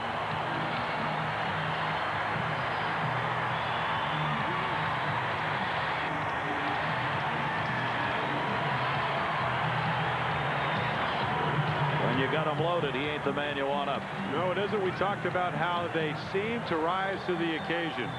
They know they got their ace on the mound. As Okar told you about his hitting ability, charges the ball well, but not a great arm, and he used to be a pitcher. Maybe that's why he became a left fielder. Well, if you're ever going to throw anybody out, well, see, look at that, about 3.5 steps, 2 at the most. This doesn't get there in time. Willie Randolph still being able to run about 30 at 38, and there will be a pitching change. And obviously the advanced scouts put the report in on Azokar and left that he didn't have the arm. And there's Eric Plunk. Dave LaPointe leaving the ball game here in the 5th inning as he has given up 6 hits for the Oakland A's, responsible for the 2 base runners on. There's Carney Lansford, who scored. Lansford, who led this inning off with a single, came along with Willie Randolph on the last one, and these A's are now hitting .360 with the bases loaded and 81 RBIs off that situation. And he can bring it. One outstanding fastball, one of the best fastballs in the American League. Got the big breaking ball to go with it. See the strikeouts? A little bit less than 1 an inning. Former Oakland A. Always liked his arm. I mean, it's always seemed, Gary, when you talk about the pitching staff of Oakland, even though Plunk now pitching for the Yankees, is that LaRusse has been able to sequence himself right into the closer position. Used to have Plunk along with Gene Nelson, now Todd Burns. That's why I felt that the Yankees needing pitching desperately. They traded for Plunk. He's got a job to do here now with a 3-0 lead. Oakland, Alameda, Gary Thorne and Jim Palmer with you as the Yankees and A's open up this 3-game set, and it's the A's on top 3-0, and the inning far from over here with Mark McGwire coming up to the plate with runners on at first and second base. The other half of that equation is the fact that Dave Stewart on the mound is just dominating play, and there's McGwire waiting as he measures up Eric Plunk. Part of the Bash brothers, of course, so much made of it here with Canseco and McGwire. Talking about guys in history, there you see the most home runs by teammates, led by Roger Maris and Mickey Mantle. Look at the names in that group, huh? Ruth and Gehrig, Gabby Hartnett in there, Hank Greenberg. You also got to add Dave Henderson into that group for the A's this season. Even though Canseco and McGwire get all the ink, Henderson's up there to 19 home runs. There's Jose. Merv Redeman, the batting instructor, saying, I wish that Fielder would hit more because every time he does, Jose gets hot. Doesn't like to be outdone in home runs. No, he doesn't. But I think the way he's swinging, his back has got to be bothering him. It looks like it's always his neck. He's always turning his neck, but that's something he does every year. Stewart sitting next to him with a jacket on, waiting, hoping there'll be more to come. Yeah, you know, you really have mixed emotions when you're on the bench. You want him to get a lot of runs, but you want him to do it in a hurry. You don't like long innings, especially when you're on a roll. I think, as you said, 11 consecutively retired by Stewart. So right here, I think he probably wants McGwire to hit a quick 3-run home run, give him a 6-0 lead, and he'll go from there. 76 walks with the 2 he's picked up tonight for Mark McGwire. Still the .217 batting average. Eric Plunk puts that one in the strike zone. Plunk last appeared on Tuesday. First time he'd worked in a week. Went 3 2/3 innings on Tuesday night. Well, he's the type of guy that will make the mitt pop. Probably can hear it from here. Pick off. Almost threw it away. Espinosa hauls it in. Henderson back to the bag. What a difference it'll look like for the hitters after Dave LaPointe goes out and Plunk comes in. Well, I think Stump Merrill went a little bit too long, not too long, but I think as most managers, when you get a guy that's pitching pretty well for you like LaPointe, you give him that extra mile, and it backfired on the single by Steinbach. McGuire with an 0-1. Breaking balls there as McGuire is leaning away on that one. 0-2. And we haven't seen the 90-plus fastball. Yeah, you know, they say it's easy to manage in the American League, but I don't think so. Well, the most difficult thing is when do you take your pitcher out? Oh yeah. Had the body going in a bucket. 8 different ways. Not the foot in the bucket, the body. 0-2 the count. 1 down and 2 on. That's where he thought the last one was going to be. 1 ball, 2 strikes. Well, the word around the league was after 49 home runs that McGuire may have been intimidated by such pitches like that. Second year, a lot of guys headhunting. I don't think I'd want to throw at him. He's too big. Maybe I could outrun him. He has a good nature, but even with that. Not when you're throwing at his head. No. Here's the 1-2. Breaking ball. Trying for the inside corner with it. 2 balls, 2 strikes on McGuire. Throttle back on that one to 73 miles an hour. This is with a big curveball. McGuire, a pitcher himself at the University of Southern California. Always likes to talk pitching. I think he maybe figures he'll learn something as a hitter, but I think his heart still is on the mound every once in a while. 2-2. 3-2. He's very happy to play that backup role in this A's team with all the publicity that goes to everybody else. There's Henderson, Dave Henderson at second base. And so is this guy, you know, Dave Henderson. You know, last year had another good year, not as good as the year before when he hit the 24 home runs, but that's nice to have Jose around to take the heat. All the publicity you want and the money. 3-2. Got a hold of it. Right center field. It's playable. Tagging up at second base is Henderson. Catch is made by Roberto Kelly, and Henderson will move over to third base. He just got under that one to center field. Now there are 2 down. John Saunders. Well, as you know, the Jays have already lost, so the Red Sox could take a 3-game lead in the East. Facing the Mariners, Randy Johnson to Tim Naring. Slaps it through the middle. Tony Pena comes in to score. The Red Sox mounting the comeback, but they are still down 4-1. Let's go back to Gary and Jim. And we are a 3-0 ball game here in Oakland. 2 runs in here this inning on 3 hits. First and third with 2 down now. And let's see what Felix Jose can do with it. Turns around to bat left-handed, batting .256 from this side, .283 the other. Steinbach's the runner at first. Henderson at third. Look out. Oh. Did it hit him? Yes, it did. He's going down to first base. Hender's going back to third.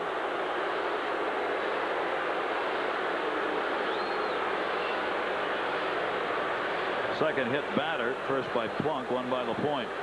Ray Weinberg out to take a look at Felix Jose. Yeah. Can't get out of the way of that one. The bunny hop. Left instep. Just about to say that he has a hole inside from the left side, but not with a curveball. So Jose, who was 0 for his last 10, gets hit by a pitch to bring up Walt Weiss, who's 10 for his last 28. Well, you hope he's all right, but so does Tony La Russa, because he's got some problems. I mean, they got Doug Jennings, but with Henderson, they decided even though he may be out, there's talk, he said he'd probably be back by next weekend. Well, they don't really know. Jeff Robinson up and throwing, the Yankee bullpen. But they don't have a lot of extra men on the bench, not a lot of depth. Not anymore, and that's always been one of their great strengths. Ricky Henderson with that hamstring pull, getting it worked on before the game, but he's nowhere near ready to go. So with 2 down, bases are loaded again. Walt Weiss takes the strike on the inside corner. Weiss had the RBI single in the 4th inning. 3-0 lead and a chance for him to really put some distance up. He's batting .275 left-handed and .256 right. He and Jose, Felix Jose, the 2 switch hitters on the Oakland A's roster. 0-1. Missed inside.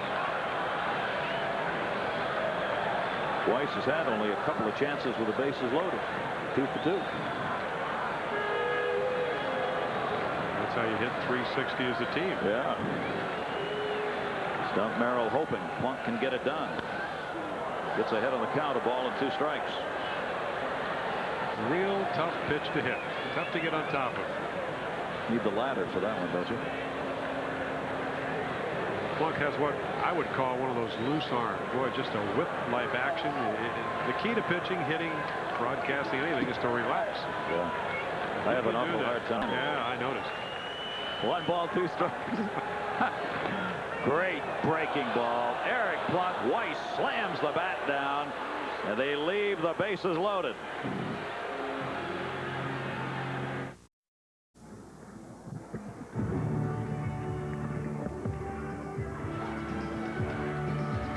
Talking about the Bash brothers, 1927, Gehrig on the left, Ruth on the right.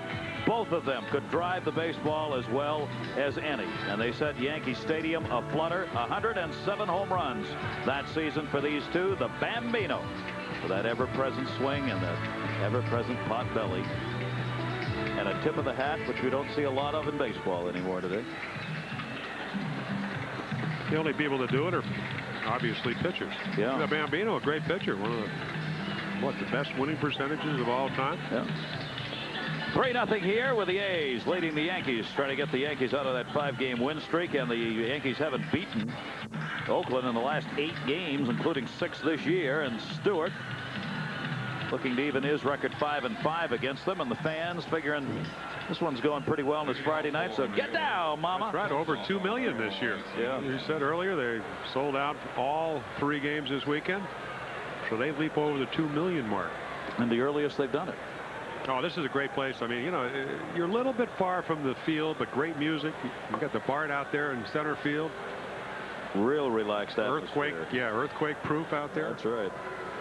Alvaro Espinosa, number 9 hitter for the Yankees, fouls it back off Dave Stewart, who's going to throw some strikes here as we go to the top half of the 6th inning. Yankees have had only 1 base runner in scoring position. Pretty good percentage. Boy, anytime you can throw over 2/3 strikes with good stuff, only 2 hits. They've not had a runner to third base off Stewart tonight. Best chance 2nd inning, a single and a walk to start it out, but double play end of the inning. They left the runner stranded in scoring position. That's been it. They haven't had a base runner on since the 2nd inning. They had their chance. 11 in a row retired. Yeah, he's doing what Leary did to the Seattle Mariners last night. Tim Leary with only a 2-hitter for 8 innings, and then Gooderman on for the save for the Yankees. 5-0. They were only gave up what, 1.6 runs a game, and only scored about a little over 3.5. That's not a lot of runs. Yankees pitching, winning on pitching in this hit streak, including a 1-0 last night. There's another one. Stewart's got 6 strikeouts in the game now, and 4 in a row as he struck the side out in the 5th inning. So that little rest on the bench he had when 8 A's came up doesn't appear to have affected him. Well, easy and quick formula. Get ahead and just throw it a little bit out of the strike zone with good stuff. Some of those strikeouts tonight, especially the last 4 fastballs, and then 1 on a curveball and 1 on a split finger fastball. So Roberto Kelly will give it a whirl. Look at that ball move. 0 for 2, including a strikeout for Kelly, who hasn't had a hit in his last 13 at-bats. Yeah, that was the split finger. Notice how it dropped, plummeted, I guess is a better term. Up high with it, 2 balls and no strikes to Kelly, who's hitting .282. Kelly says he's tried to lay off the bad pitches and get deeper into the count, and that's what's made him a better hitter this season, and that's what he's doing right here as the count goes to 3 balls and no strikes. Yeah, I think that's been the big dilemma with the Yankees. Lou Piniella never leading off Kelly because they didn't know the strike zone well enough.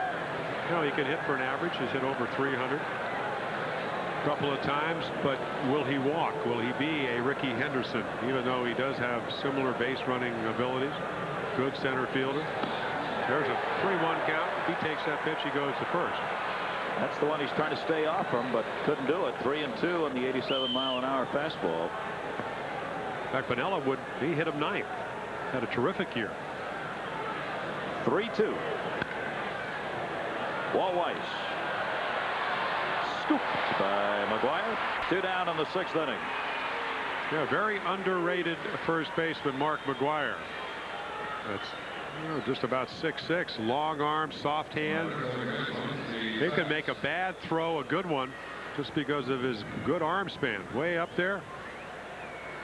Snacks it. I tell you what, first baseman glove is so big. If you put a ball in it, sometimes you don't even know it's there. Can't feel it. Of course, he knows it's there. He knows, yeah.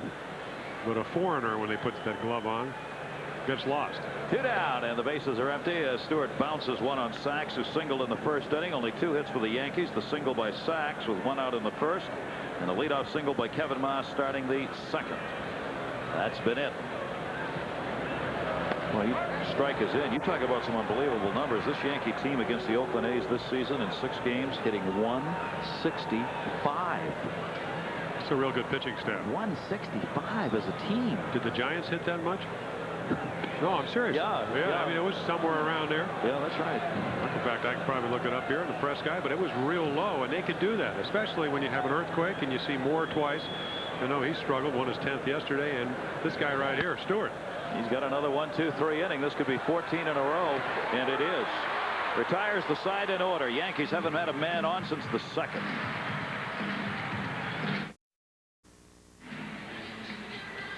Bottom half of the 6th inning coming up with the A's on top 3-0, shutting out the Yankees, and we've got our way back machine working as Zach and Jay take us back to August 10, 1945. On this day, the Japanese offered to surrender to the Allies if the Emperor would be left on the throne, and the Allies said yes, so long as he would be subject to the commander in that famous VJ picture that was taken in Times Square. And on this same day, 1945, that year, the Yankees purchased $2.8 million for the New York Yankees at the old Yankee Stadium. What are they worth now? Oh, about $200 million. Our way back machine on this Friday. Little piece of history for you. Bottom half of the 6th inning. Eric plunks on. There you go. Makes it down low for a ball. And he's batting at 207. For the value of franchises, Major League Baseball, those numbers are incredible when you look at how rapidly they rose. Inside, 2-0. Well, expansion for the National League. What are they? 95? 95 or 98,000. Yep. Thought it was originally going to be higher. And I don't believe that's even stocked with players, is it? No. No, it isn't. That's just to get in the door. Takes the strike, 2-1. That was Dan Topping, Del Webb, and Larry McPhail who purchased the Yankees back in '45 for that price. Familiar names in baseball ownership. The ownership question of the Yankees still very much muddled. Cast away on this team during this season with all that's gone on off the field. 3 balls and 1 strike on Gallego. Yeah, you lose Mattingly to injuries, Winfield back injury last year, and then they decided they were not going to play him on a regular basis. It's about 100 RBIs for those 2 guys. Not to mention all the off the field. There's the walk, and this is what the A's have been doing all night, getting the leadoff man on base. The only inning, the 1-2-3 was in the 3rd when they were retired in order by LaPointe. Otherwise, they've had somebody on each of the innings. And Plunk gives up the leadoff walk to the number 9 hitter, Mike Gallego, and Lansford set himself a night, up the average to 271 with a couple of singles and a run scored. Moss hits him with that tag, and he's going to take Gallego's head off. Oh yeah, Moss. I mean, is he big enough? A giant over there at first base.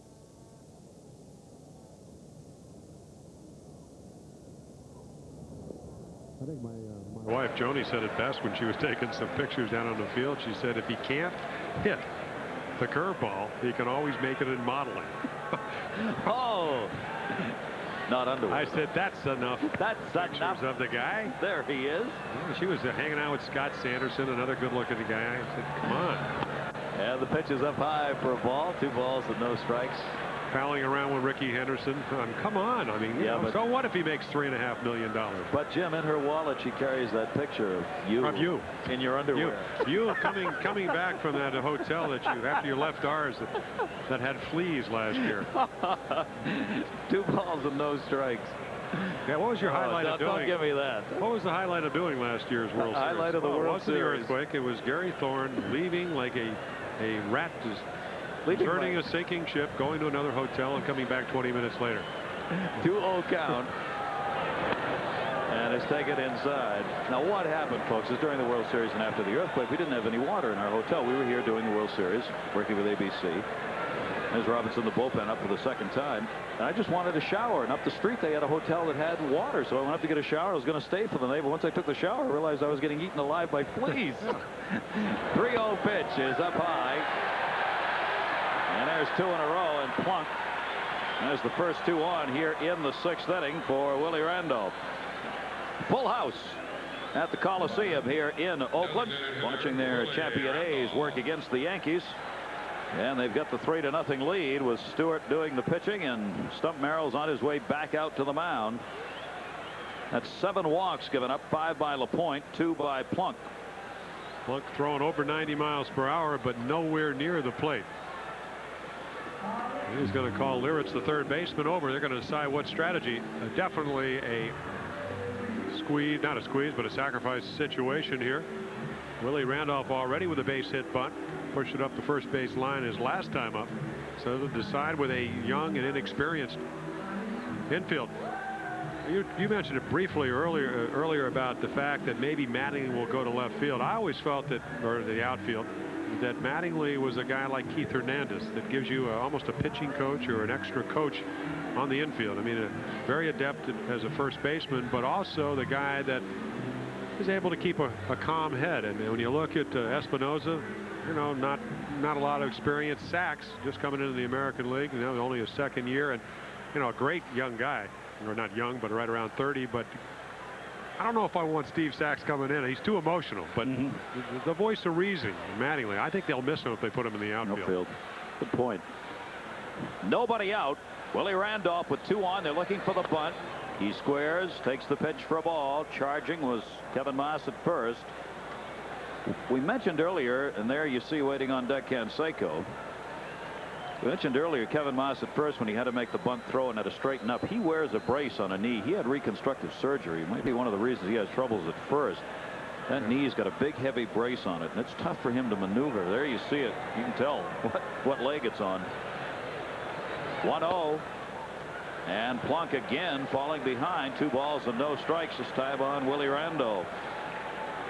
Yeah, that knee on the right, that brace on the right knee, as you look at third base coach just flashing the signals. Of course, you don't really know. You got to assume the way Randolph's hitting, this is going to be a bunt situation. Of course, if you do 3 runs down, you may walk Canseco, so he may let him hit away here. 2-0. Runners go, double time, hit and run, foul back. So Tony La Russa showed us tonight. He's stolen third with runners at first and second. Randolph, who's had just 2 hits in his last 13 times up, gets the hit and run. Yeah, a lot of theories. You know, Earl Weaver would say, I am never going to take the bat out of a Canseco hand. So if you do bunt here, you'll walk Jose, and successfully, you'll walk Jose to set up the double play. Gallego at second, Lansford at first. Nobody out. 3-0 A's lead.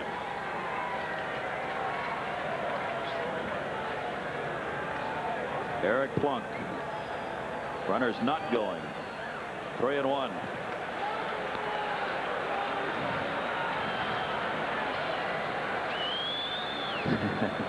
That's how they do it. Rene Lashman at third base. From La Russa to Randolph and the base runners.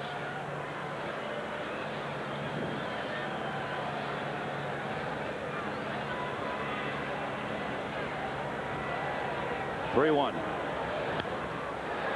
Chance at third. Plunk got him. Liritz takes the throw. Oh, Randolph unable to get that bunt where he wanted it. Gallego's taken out, 1 away with runners on. John Saunders. The Orioles and the Angels. Bert Blyleven with a 1-0 lead facing Cal Ripken Jr. The curveball pulled through the hole. Steve Finley comes in to score and ties the game at 1 apiece. That's where they stand, all knotted up in the 6th. Back to Gary and Jim. Baltimore Orioles trying to hang in there in that Eastern Division race, starting the day 6 games behind Boston, 3rd place. Everybody's still trying to hang in there in that Eastern Division. Toronto doesn't want to play well. Boston, they lost Reardon with back surgery. That's a division. It's going to go right down to the end. Bases low. Runners first and second, rather. Canseco takes it outside for a ball from Plunk. And the fans move to the edge of their seats when the big guy comes up, but he is 0 for 3 right now. Batting average .297.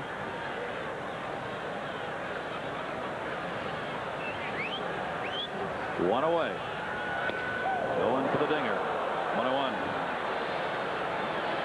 Plunk's a little more to the big guy's liking than LaPointe. He can flail away. You know, how many strikes has he swung at tonight? Canseco, the back problems, but also a lot of bad swings, big swings at balls. That's why he strikes out so much.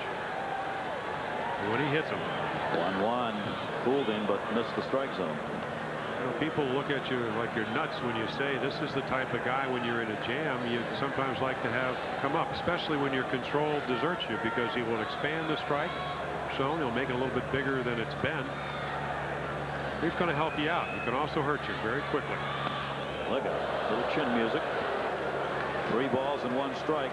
And Plunk's in a cripple situation here. He's got Dave Henderson on deck. He's got runners at first and second and a 3-1 on Canseco.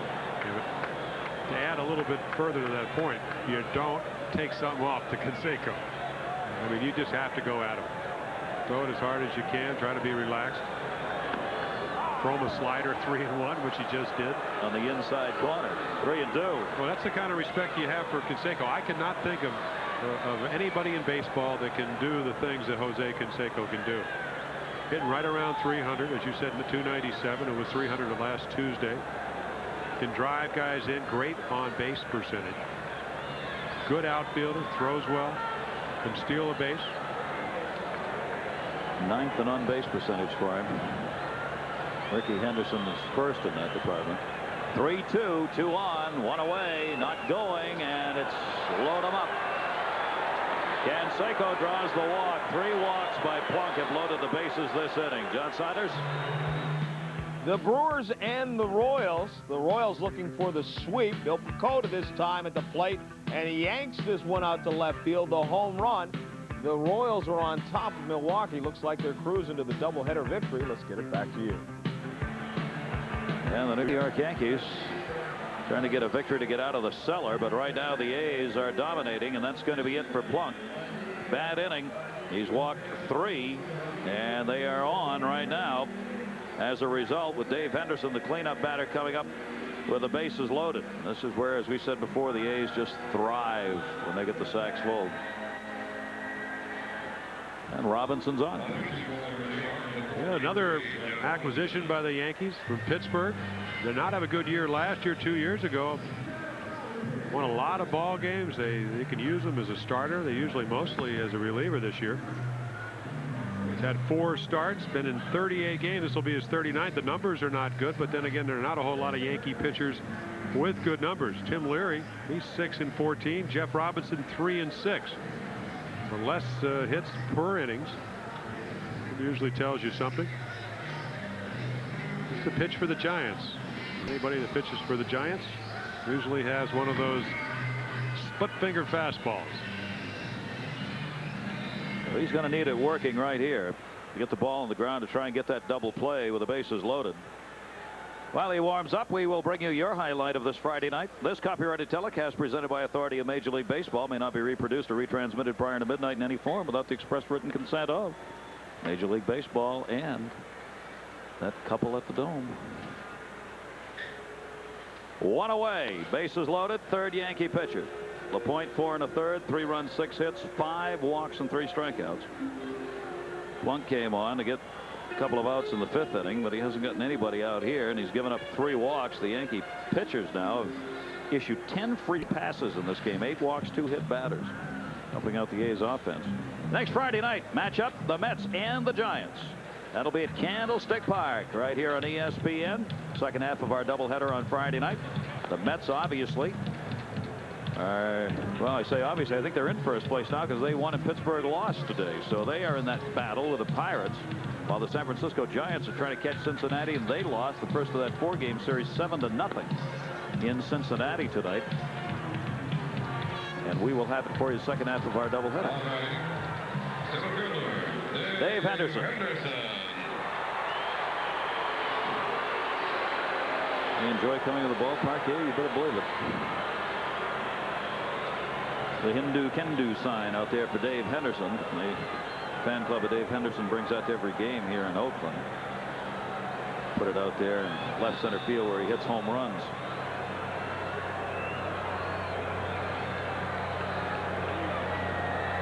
Robinson. This is outside. Ball one. Lansford at third. Randolph at second. Canseco at first.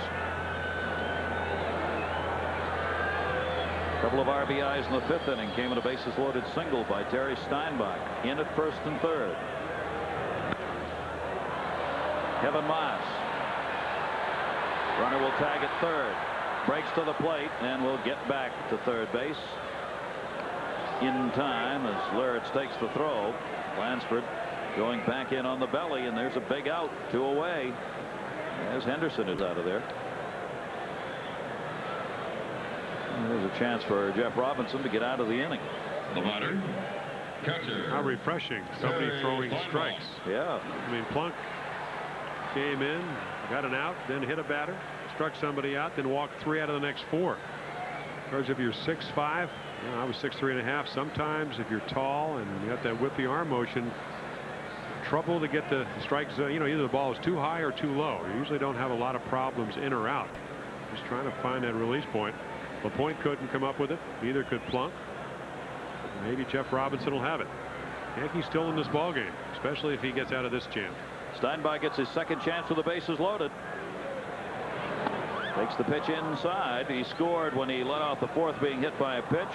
Then got the 2 RBIs. As you look at Plunk on the bench waiting to see what happens, he's responsible for all 3 base runners. 2 down, 1-0 count, 3-0 A's lead.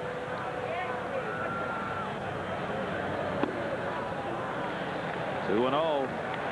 Yeah, if you wonder why he's so interested as you look at Lansford at third. Willie Randolph at second. And the big guy over at first. It's because this can really have a lot to do with next year's salary. How do you do as a relief pitcher with runners when you come in? Runners inherited. It's another new stat. The hold, the runners inherited. Yeah, well, I mean, what else do you have if you're a setup man? Yeah, you don't get any recognition for the win or the save, and you don't get any official recognition for the hold. 2 balls, 1 strike, 2 away, bases loaded. A's trying to put some greater distance between themselves and the Yankees, and the person to Terry Steinbach.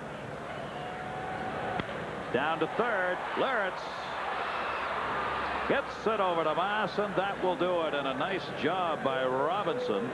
No runs despite a bases loaded situation with only 1 away. Plunk can rest.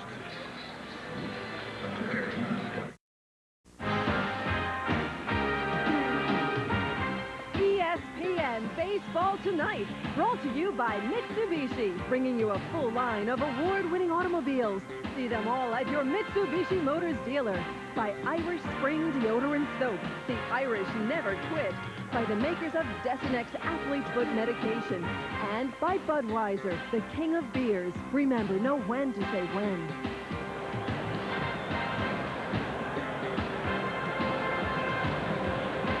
Dave Stewart dominating as we go to the 7th inning. 3-0 lead. He has retired 14 in a row. Faced only 2 over the minimum. Yankees have not had a man to third base. And nobody on since the 2nd inning. Oscar Azokar 0 for 2. 2 for his last 14. For the rookie, the Yankees are so excited about. And batting .316. Fouls it off. A lot to be made last year. The fact that Dave Stewart won 20 games 3 years in a row and never a Cy Young Award. If you looked at the numbers, somebody had always pitched better. Whether it was Clemens, Saberhagen. Now whatever. It's his own teammate. Well, I don't know if he's pitching better, but he's won more games. Bob Welch won his 18th on Tuesday. 1-2. And how about Roger Clemens? 16 wins. That's one more than Dave Stewart. Leading the league in earned run average. Stewart leading in complete games. Strikeouts, Clemens leading 164. He's already won 2 Cy Young Award. Going to be tough for Stewart to get one. Foul back again. 1 ball, 2 strikes on Oscar Azokar. Well, they asked him, do you think you're going to win 20? He said, well, I have at least about 11 starts left. He said, I ought to win at least half of them. And the way I'm pitching and the way the club's playing, more than that. Our own Jim Palmer, the last one to have those 4 20-win-plus seasons in a row. Second base, Gallego. Stewart's making it look easy. Hitting the ground ball out to start the 7th on Azokar. There's one away, and it'll bring up Hall to be followed by Kevin Moss. All batting. Designated hitter, Mel Hall.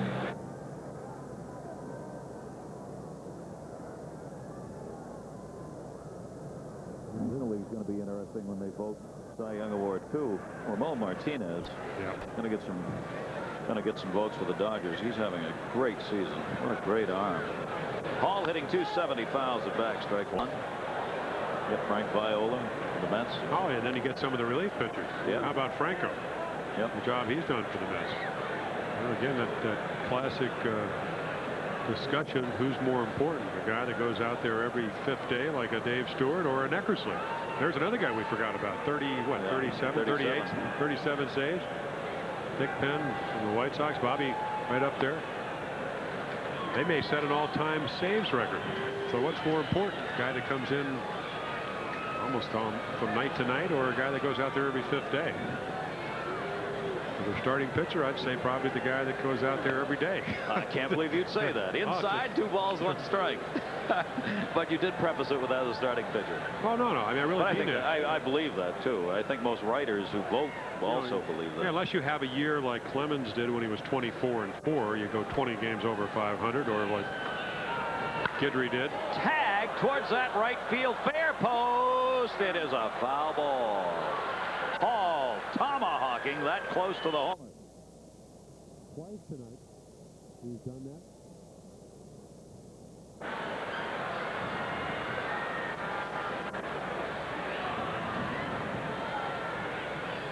Yeah, that is a good description. Tommyhawking. You don't see too many guys get out on a high pitch like that, but 2-1 for just last inning. Dorsett, the catcher, had a great 2-1 swing, a home run swing. And then all of a sudden it went to 2-2. He had a real late swing on a fastball, and then he struck him out. So I'll tell you what, you might have a good swing at Stewart, 2-2. Now as a hitter with 1 out, you don't have any idea. It could be 1 of 3. Curveball, split finger, or a fastball. See what he does with a 2-2. Right field, Canseco. And there are 2 down. 16 in a row for Dave Stewart with 2 away. John Saunders. The Rangers and the White Sox. White Sox trying to ensure they'll at least pick up a half game. 4th inning. Nolan Ryan to Lance Johnson. That's a triple out to center field. Sammy Sosa trots in to score. And the White Sox have a 5-0 lead. So should they win both, they'll at least pick up a half. Let's get back to Gary and Jim. Sox starting the day 4 games behind these Oakland A's, who are leading this one 3-0. Stewart looking to retire the side in order again. Kevin Moss. That is a foul ball. Just missed the bag. Now, this is the 3rd time up for Kevin Moss. If you weren't with us early, Gary Thorne telling you about home run every 8.5 times up. Well, he had a home run swing and singled to right. Next time just missed a home run on another fastball. Started him off with a split finger. He almost hit a double over the bag. Can't get that one up in the air. That's going to do it. Gallego playing it over. Another 1, 2, 3 innings. 17 in a row retired by Dave Stewart. Jim Palmer, we see Dave Stewart working the way he is tonight. What's he feel like out there when it's going this well? In total command. Yeah. You know, he's got 3 runs. If you're pitching well, is enough. This is a big ballpark. You know, you got Eckersley. If you get another inning, you got Eckersley. And if you don't, you know, you got a lot of good pitchers until you get to Eck. And when Eck comes in, it's all over. I mean, I've never seen a guy pitch that well with such expediency than Dennis Eckersley. I don't know. It's like that the same guy that I saw as a starter all of a sudden realized it's a lot easier to get him out one time, and he just says, why mess around? Let's go after him. Mark McGuire off Jeff Robinson, takes it down low for a ball. 1 ball, 1 strike. McGuire looking to get into it here with a couple of walks, so he's got the 0 for 1. Average dropped a point with the 0 for 1 to 216.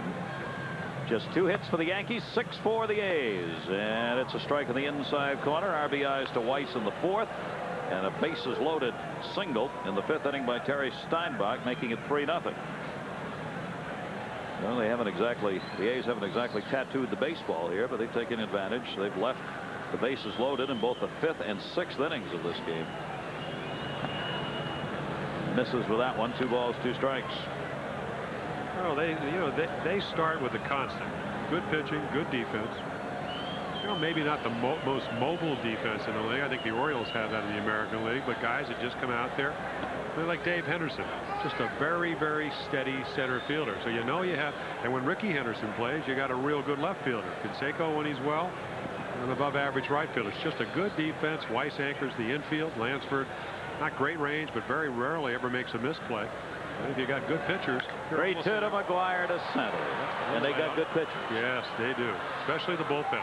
Roberto Kelly hauls that one in. McGuire's out of there, and there's one away in the bottom half of the 7th inning. Yeah, they lose Storm Davis, 19-game winner. They get Scott Sanderson. I always felt that nothing against Storm, but Storm Davis's success more a product of the Oakland A's than the fact that all of a sudden he became a big winner. He went out there, did his job for 5 or 6, and then Tony La Russa is smart enough and a good enough manager to get him to Eckersley. When you get to Eckersley, you just don't lose many leads. Felix Jose takes the pitch outside, and of course Dave Righetti's record is being challenged this season by both Eckersley and Bobby Thigpen for most saves in a season. Down to first, nope, second. Sachs gets over, and there are 2 down. The all-time record for saves in a season, Dave Righetti of the Yankees, 46. You see Eckersley is in the middle of that picture right there, and he's already up to 37 saves, and Bobby Thigpen has been right along with him. He's only 1 behind him, and you see the difference. You look at the Yankee bullpen, they just don't get save opportunities because they're rarely ahead late in the ball game. Well, it's just the opposite for the A's and the White Sox this season. Yeah, 1 blown save. That's amazing, huh? I think he saved his first 20, had a blown save, and then he's 18 for 18. As you say, he gets it done in such a hurry. It's like he comes in there, and before you even know, the game's over. Nobody has a chance to even look at him. He just throws strikes, and you're out, and you're gone. Well, what has he got? 3 walks already in 50 innings. Breaking ball misses. 2 down and nobody on. Walt Weiss, the RBI single in the 4th. His average now at 271 off Jeff Robinson, the 3rd Yankee pitcher. Bottom half of the 7th inning here in Oakland. Bounces it. Yeah, Eckersley, when he first was put in the bullpen by Tony La Russa, very resistant. And I think then again, what he realized as you look at the brain trust, there he is, Stump Merrill, hopes that he will have the opportunity to play as young guys. Base hit. Kelly will pick it up. Weiss is now 2 for 4 in the ball game. 2-out single here in the 7th. That's hit number 7. John Saunders. The Brewers and the Royals wrapping up the 2nd game of a doubleheader. Crawford on the mound in relief. Spires pounds it. Bakota dives, comes up, throws him out to finish the game. 9-4 is the final, and the Royals have the sweep. Let's return it to Gary and Jim. So if this score stays the same and the A's beat the Yankees, will still have a half game closer to getting out of the cellar in Milwaukee. There'll be only a game difference. Foul back. There'll be no play on that one off Gallego's bat with 2 down and a runner on at first base. That's what Mike's done tonight. Well, it just seems like the Yankees, looking in a year where it's certainly a down year, looking for something of substance. That was trying to beat Ryan when he went for 300. Now it's trying to get out of the cellar. You got to look for, I mean, it's obvious to the Oakland A's that they wanted to get back to the World Series for the 3rd time. If you're the Yankees, what do you look forward to? Getting out of the cellar. You got to have some kind of goal. Something to fight for. Make the season. You got to give Stump Merrill a lot of credit because he's got these young guys trying and playing well. Larrett's forced play at second base to Sachs. That'll do it. No runs, a base hit, and one left on. We've completed 7 in Oakland. The A's up.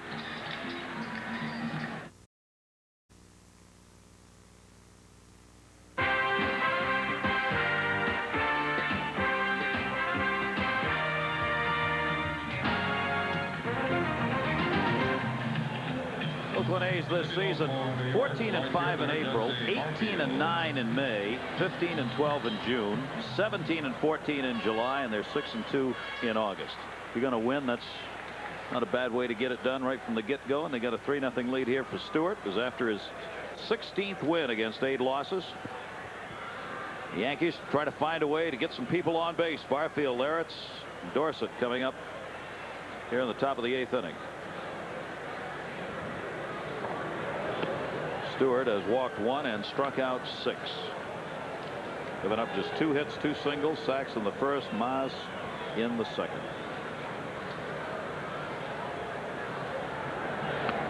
25 consecutive innings for Stewart now without an earned run being scored against him.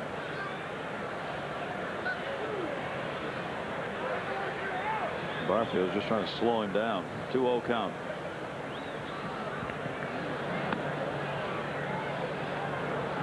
About the first time he's fallen behind 3-0 in the game. I think he had one other 3-2 count. Jesse will be taking down by 3 runs. Though he'd retired 17 in a row prior to this leadoff walk in the 8th inning. First runner for the Yankees since the 2nd inning. We are in Oakland on another beautiful evening. Very little breeze blowing here tonight at the Coliseum. The A's on top 3-0. RBIs 1 for Weiss, 2 for Steinbach. They have left 12 on base against LaPointe, Plunk, and now Jeff Robinson of the Yankees. The Yankees have had only a runner to second, nobody to third, 2 left on in the game. Jim Larretts. Larretts hitting .272 on the season.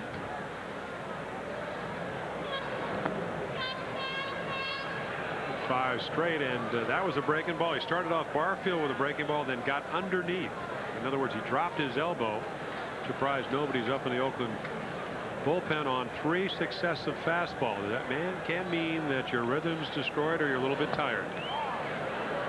Pours the strike in. 1 ball, 1 strike. The Yankees are not out of this ball game despite the domination. It's only 3-0. The A's have not taken advantage of the opportunities to put the game away. A 1-1. 2 balls, 1 strike. And he's struggling. Guerin's in the bullpen, loosening up. The catcher for the Yankees. 2-1. 2-2. Of course, if you're a veteran pitcher, if you're Dave Duncan, the pitching coach, there are certain checkpoints that you either can personally come up with or your pitching coach can do for you.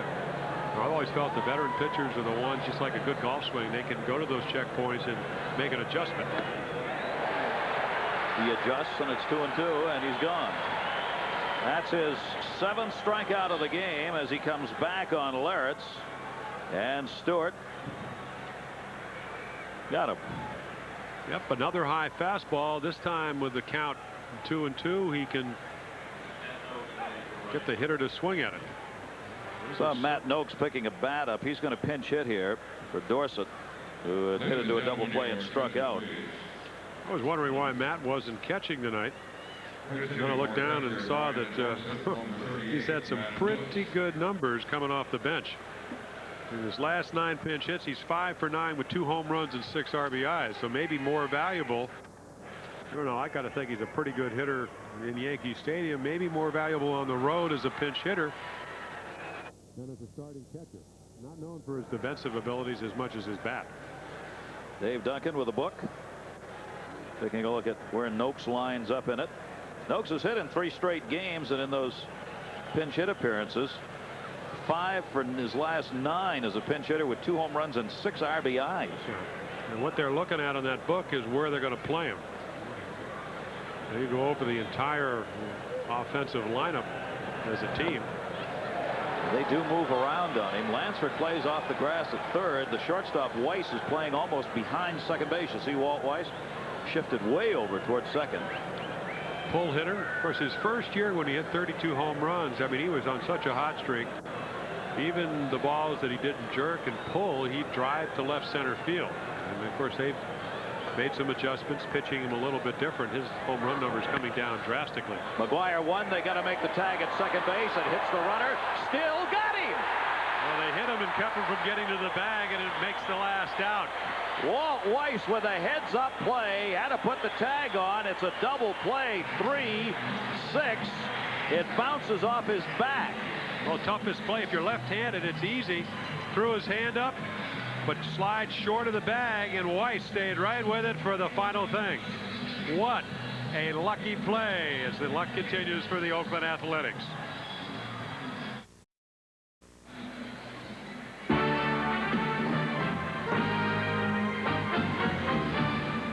And our Budweiser storyline tonight, Dave Stewart on the mound. Look at the 26 consecutive innings now that he's not allowed a run, including this one. The Yankees, they have put people on. That has helped the Oakland attack.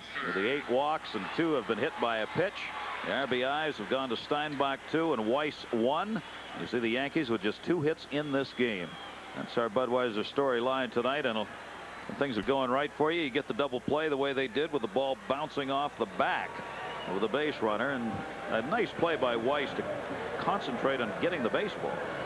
So Noakes, the pinch hitter, ends up hitting into a double play, and Stewart faces only 3 despite that leadoff walk. Carney Lansford leading it off here. Randolph and Canseco due up in the bottom of the 8th inning.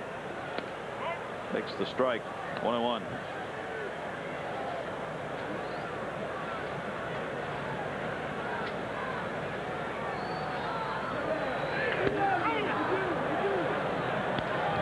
One ball, 2 strikes on Lansford, who's put the average up to 271 with the 2 singles, and he's been on base also with that walk. This is Jeff Robinson, the 3rd Yankee pitcher. Yeah, Carney last year hitting .336. That matched his high when he won a batting championship back in '81 for the Red Sox. Up the middle. Oh, and that's what he does so well. Hits it back at the pitcher, slices it into right field. I would describe him as he hits the ball inside out. In other words, hits the inside part of the ball. Very few home runs, uses the whole field. He's had some hamstring problems, and when you talk about a guy, as you said, hitting right around 275 last year, 336, you know, what do you point to? Or, you know, what do you put your finger on the big difference? When you hit 336, you got to have some breaks. You know, the balls you don't hit well have to fall in. The balls you do hit well aren't atom balls. A few bleeders, a few dying quails. Willie Randolph, 8 hits in the game, and Randolph was squared around a few times in this game. Does it again. 3-0. 8 hits for the A's. 3 of them picked up by Carney Lansford. Randolph had one of the hits in the 5th when he got his single. Rene Lashman goes through the signs again. The A's would like to add at least this run. Carney Lansford at first base, get him in the scoring position here. The bottom half of the 8th inning with that 3-0 lead. Again, how do you do it? Do you do it with straight sacrifice and again take Canseco out of your offense? We'll see what Tony La Russa wants to do, but if they sacrifice, I think you got to walk Canseco and maybe go for the double play. Well, they won't have to worry about it here as Okar hauls it in left field, so Randolph swinging away becomes the first out in the 8th. 1 down. Lansford back to first base. Scores Okar in left, and it'll bring up Canseco. And your perfect offensive lineup, you either got a guy that can really shoot the ball to right. That's why the A's are so tough when Henderson leads off and gets on base like he's capable. That is Ricky Henderson. And you got Lansford, who can hit behind the runner. A lot of other guys have left-handed batters that take advantage of that hole. Robinson gets it in for the strike. Canseco is just not swinging the bat, as Jimmy said earlier, the way you're used to seeing Canseco swing. That back is bothering him. He stayed out for the outfield for 3 games, worked as the DH, back in tonight in right field. You can just tell he has that great, fluid, powerful swing. It's just not there. We talk about bat speed. That is the quickness, really, I guess the velocity of the bat through the hitting zone. I can't think of too many guys that have The kind of velocity, the way he swings the bat through the hitting zone. You just don't see it. That's where he gets the awesome power. 0-2 misses outside, a ball and 2 strikes. And you add that body mass, so you walked all the way across the plate. A little George Foster in him. Remember how George Foster, like when you hit 52 home runs for Cincinnati, used to just lean out and then eventually walk in across the plate? Pitchers don't like that. No, they don't. And umpires don't like that. They didn't like the 52 home runs he hit either. Runner at first with 1 away. 1-2 count on Canseco. And same spot, same result, 2-2 by Robinson. Have you ever seen the way they tried to get? They threw extra hitting to Jose. He was on a pair of shorts and his, outer socks on today, throwing halfway between the pitcher's mound and home plate. Art Kushner from his knees behind the screen, trying to make him wait. Apparently, if you're a hitter and you do that, it makes you wait a little bit better. Stay back. Fouls that one off. Count stays at 2-2.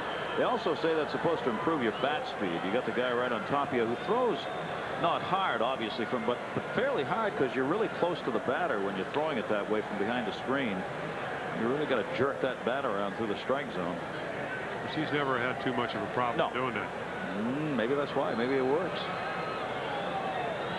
Brother Ozzy's gone back down to the minors after a brief stint. 2-2. And he works at full, 3-2 with Carney Lansford on at first base. Jose saying, well, I don't know how well I'm going to hit if they send my brother back to Double-A. Next day he was gone. And he hasn't been hitting that well. No. I think it's more of the back than his problem. His brother's not there. But it must be great, though, of course, to have your brother on the same ball club. But this kind of ball club, he's going to have to play. Runner goes, got him, chance for 2. Throw by Guerin, safe. Off the bag and out. Carney Lansford overslid the bag. And Guerin, who came in to catch, gets him. 9th inning coming up.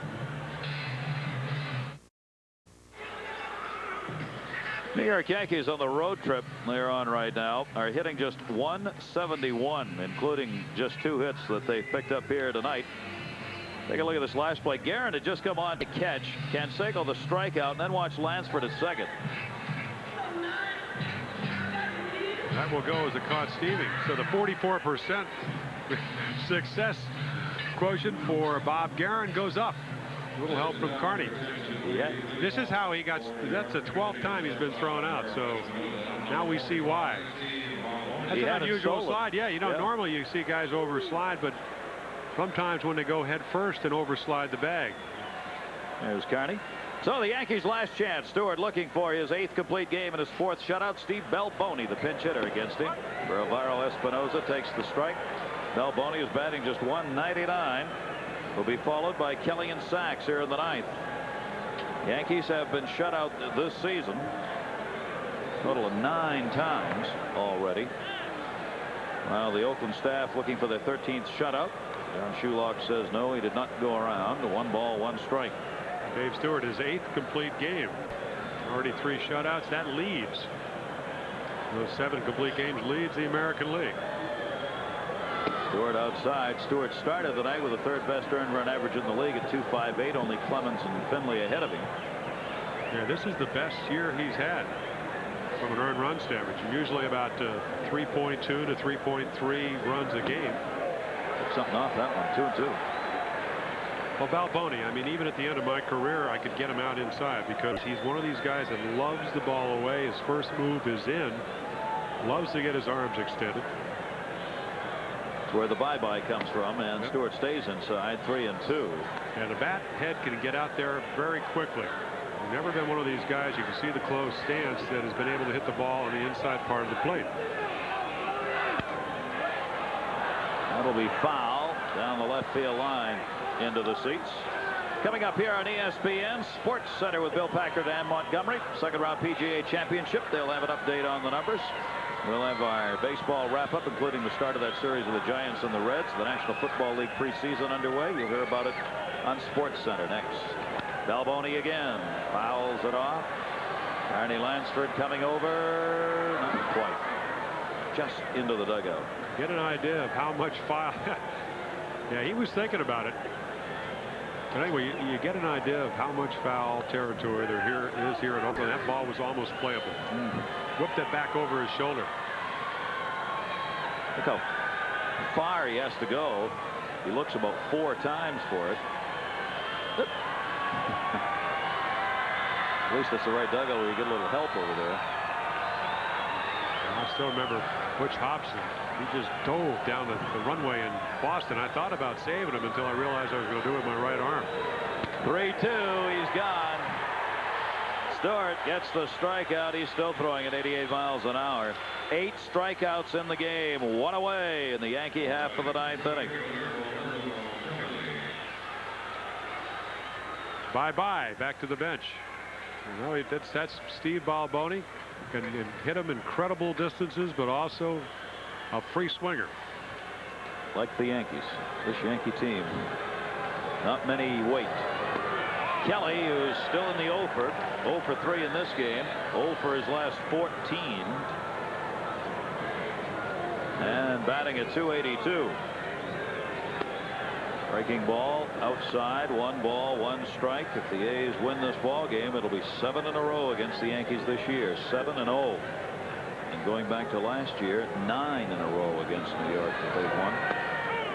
But it's not over yet. Inside, a ball and 2 strikes. I think that was that was a strike, but the one good swing Kelly had, first pitch of the game, fastball out over the plate, wrapped it, but right at the shortstop. Muscles that one into right field for a base hit. And there's the first Yankee hit since the 2nd inning. And only their 3rd of the game. But now it brings a potential tying run into the on-deck circle, as Steve Sachs will be coming to the plate and Oscar Azócar will be waiting on deck. 3 singles. Sachs, Kelly, and Mas. Honeycutt just up. Dave Duncan, the pitching coach, in the middle there.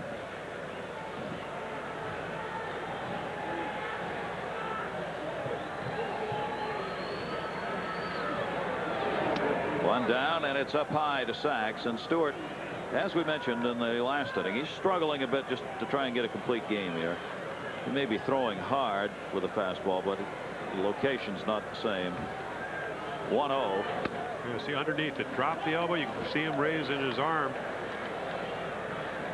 Look at LaRusso. Look at Duncan, the pitching coach. What do you think? What do you think, Dave? Well, he used to catch me in Baltimore. Dave Duncan. Free swinger, good catcher. I mean, a very heady catcher. There's another one he got underneath. 3-0. You look at Sachs. We talked about the fact that he's not having the year he had last year. He had the 205 hits, but he said strikeouts are the same, walks are about the same. Right here, he will try to get on base because of what you said, tying runs on deck. And he does. This game is not over. That's just the 3rd walk given up by Stewart. And now runners are on at 1st and 2nd with 1 away. Told you about veteran pitchers trying to make adjustments. Well, he does adjust. He gets on top of this pitch. The elbow up that time, but it's a little bit low. So after throwing a series of high pitches, he does what Earl Weaver used to always do. You throw about 3 high ones, he'd say, throw one, bounce one, show me that you're at least trying to do something. And I'd say, isn't that a ball too? And I'd confuse him. LaRusso's got the lineup card in hand. He's hollering out to Carney Lansford as he moves him over towards the bag at 3rd on Oscar Azócar. They play Azócar to pull. Big hole at short for him, and the Yankees very much in this now with 1 away. Stewart, if he can get the ground ball double play, can get out of it. Azócar, if he can pick up a hit, really opens up the 9th inning. The A's are leading 3-0. Top of the 9th with 1 out. And Honeycutt's up for the next 2 guys. Hall, left-hander. Kevin Moss. Yeah, then Kevin Moss on deck. The home run hitter. 1-1.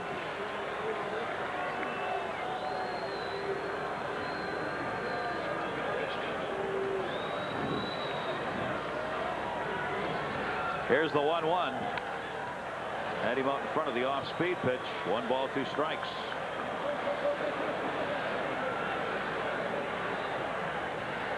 Stump Merrill hoping as he goes through the signs. Well, like you said, we know one thing that Azócar is not trying to do, and that's get a base on balls. Yet to have one this year. About 100 at bats. This is the 100th if it's an at bat. He's up there to hack. 1-2. Right center field. Canseco moves over. 2 down. So Stewart needs just one more for the complete game win. Good pitch to hits hit. back. Yeah.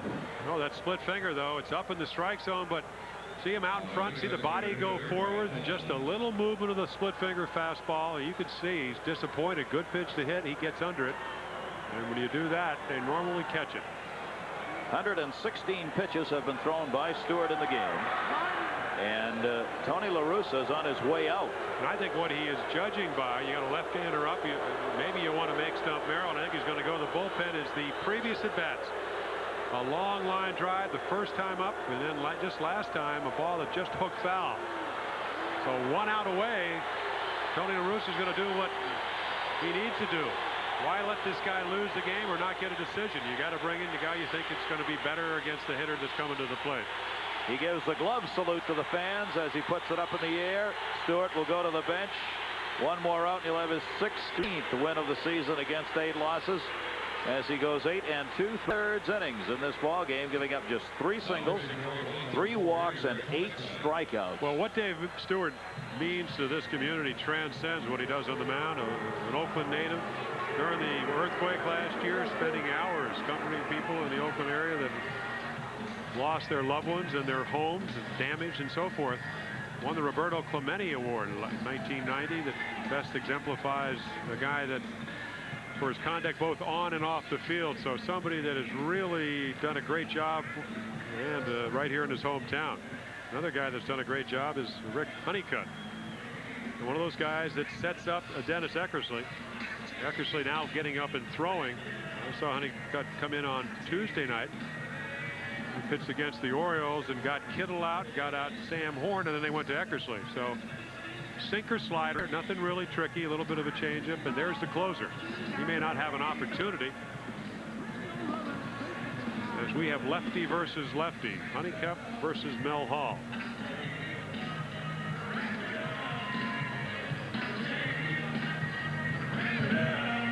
Very decent numbers for the left-hander, and that setup spot on a spot pitcher, as Jim says, coming on to face particular batters situations is where he gets used.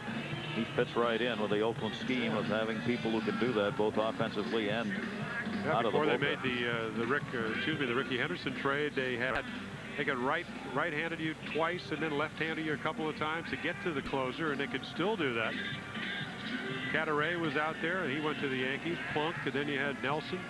Now you have Burns at Nelson. So they have a lot of guys that can get you into a position where you can use your closer. I think the one thing that Tony La Russa has always been able to do is use Eckersley only for an inning, maybe 2/3 of an inning. Never really has to pitch more than 1 inning. Rare occasion. Honeycutt's ready. Sports Center coming along. Bill Patrick and Montgomery standing by. The PGA update for you. Reds Giants big series opened up in Cincinnati. All the baseball news, the National Football League preseason news, and all the rest of the sports right here on ESPN Sports Center. Right after our ball game here, Gary Thorne, Jim Palmer, 3-0 A's lead. Yankees have the potential tying run at the plate. Mel Hall with the 0 for 3, batting .269. Honeycutt. This is up high, ball 1. Base runners, Roberto Kelly's at second. Steve Sachs is at first. 17 home runs last year, 16 against righties, hit .159 against left-handers. So La Russa playing a strictly a numbers game. 1-0 count on him. That's the kind of swing that'll get you 169 off left-handers. Well, you know, he guessed fastball and got a slider.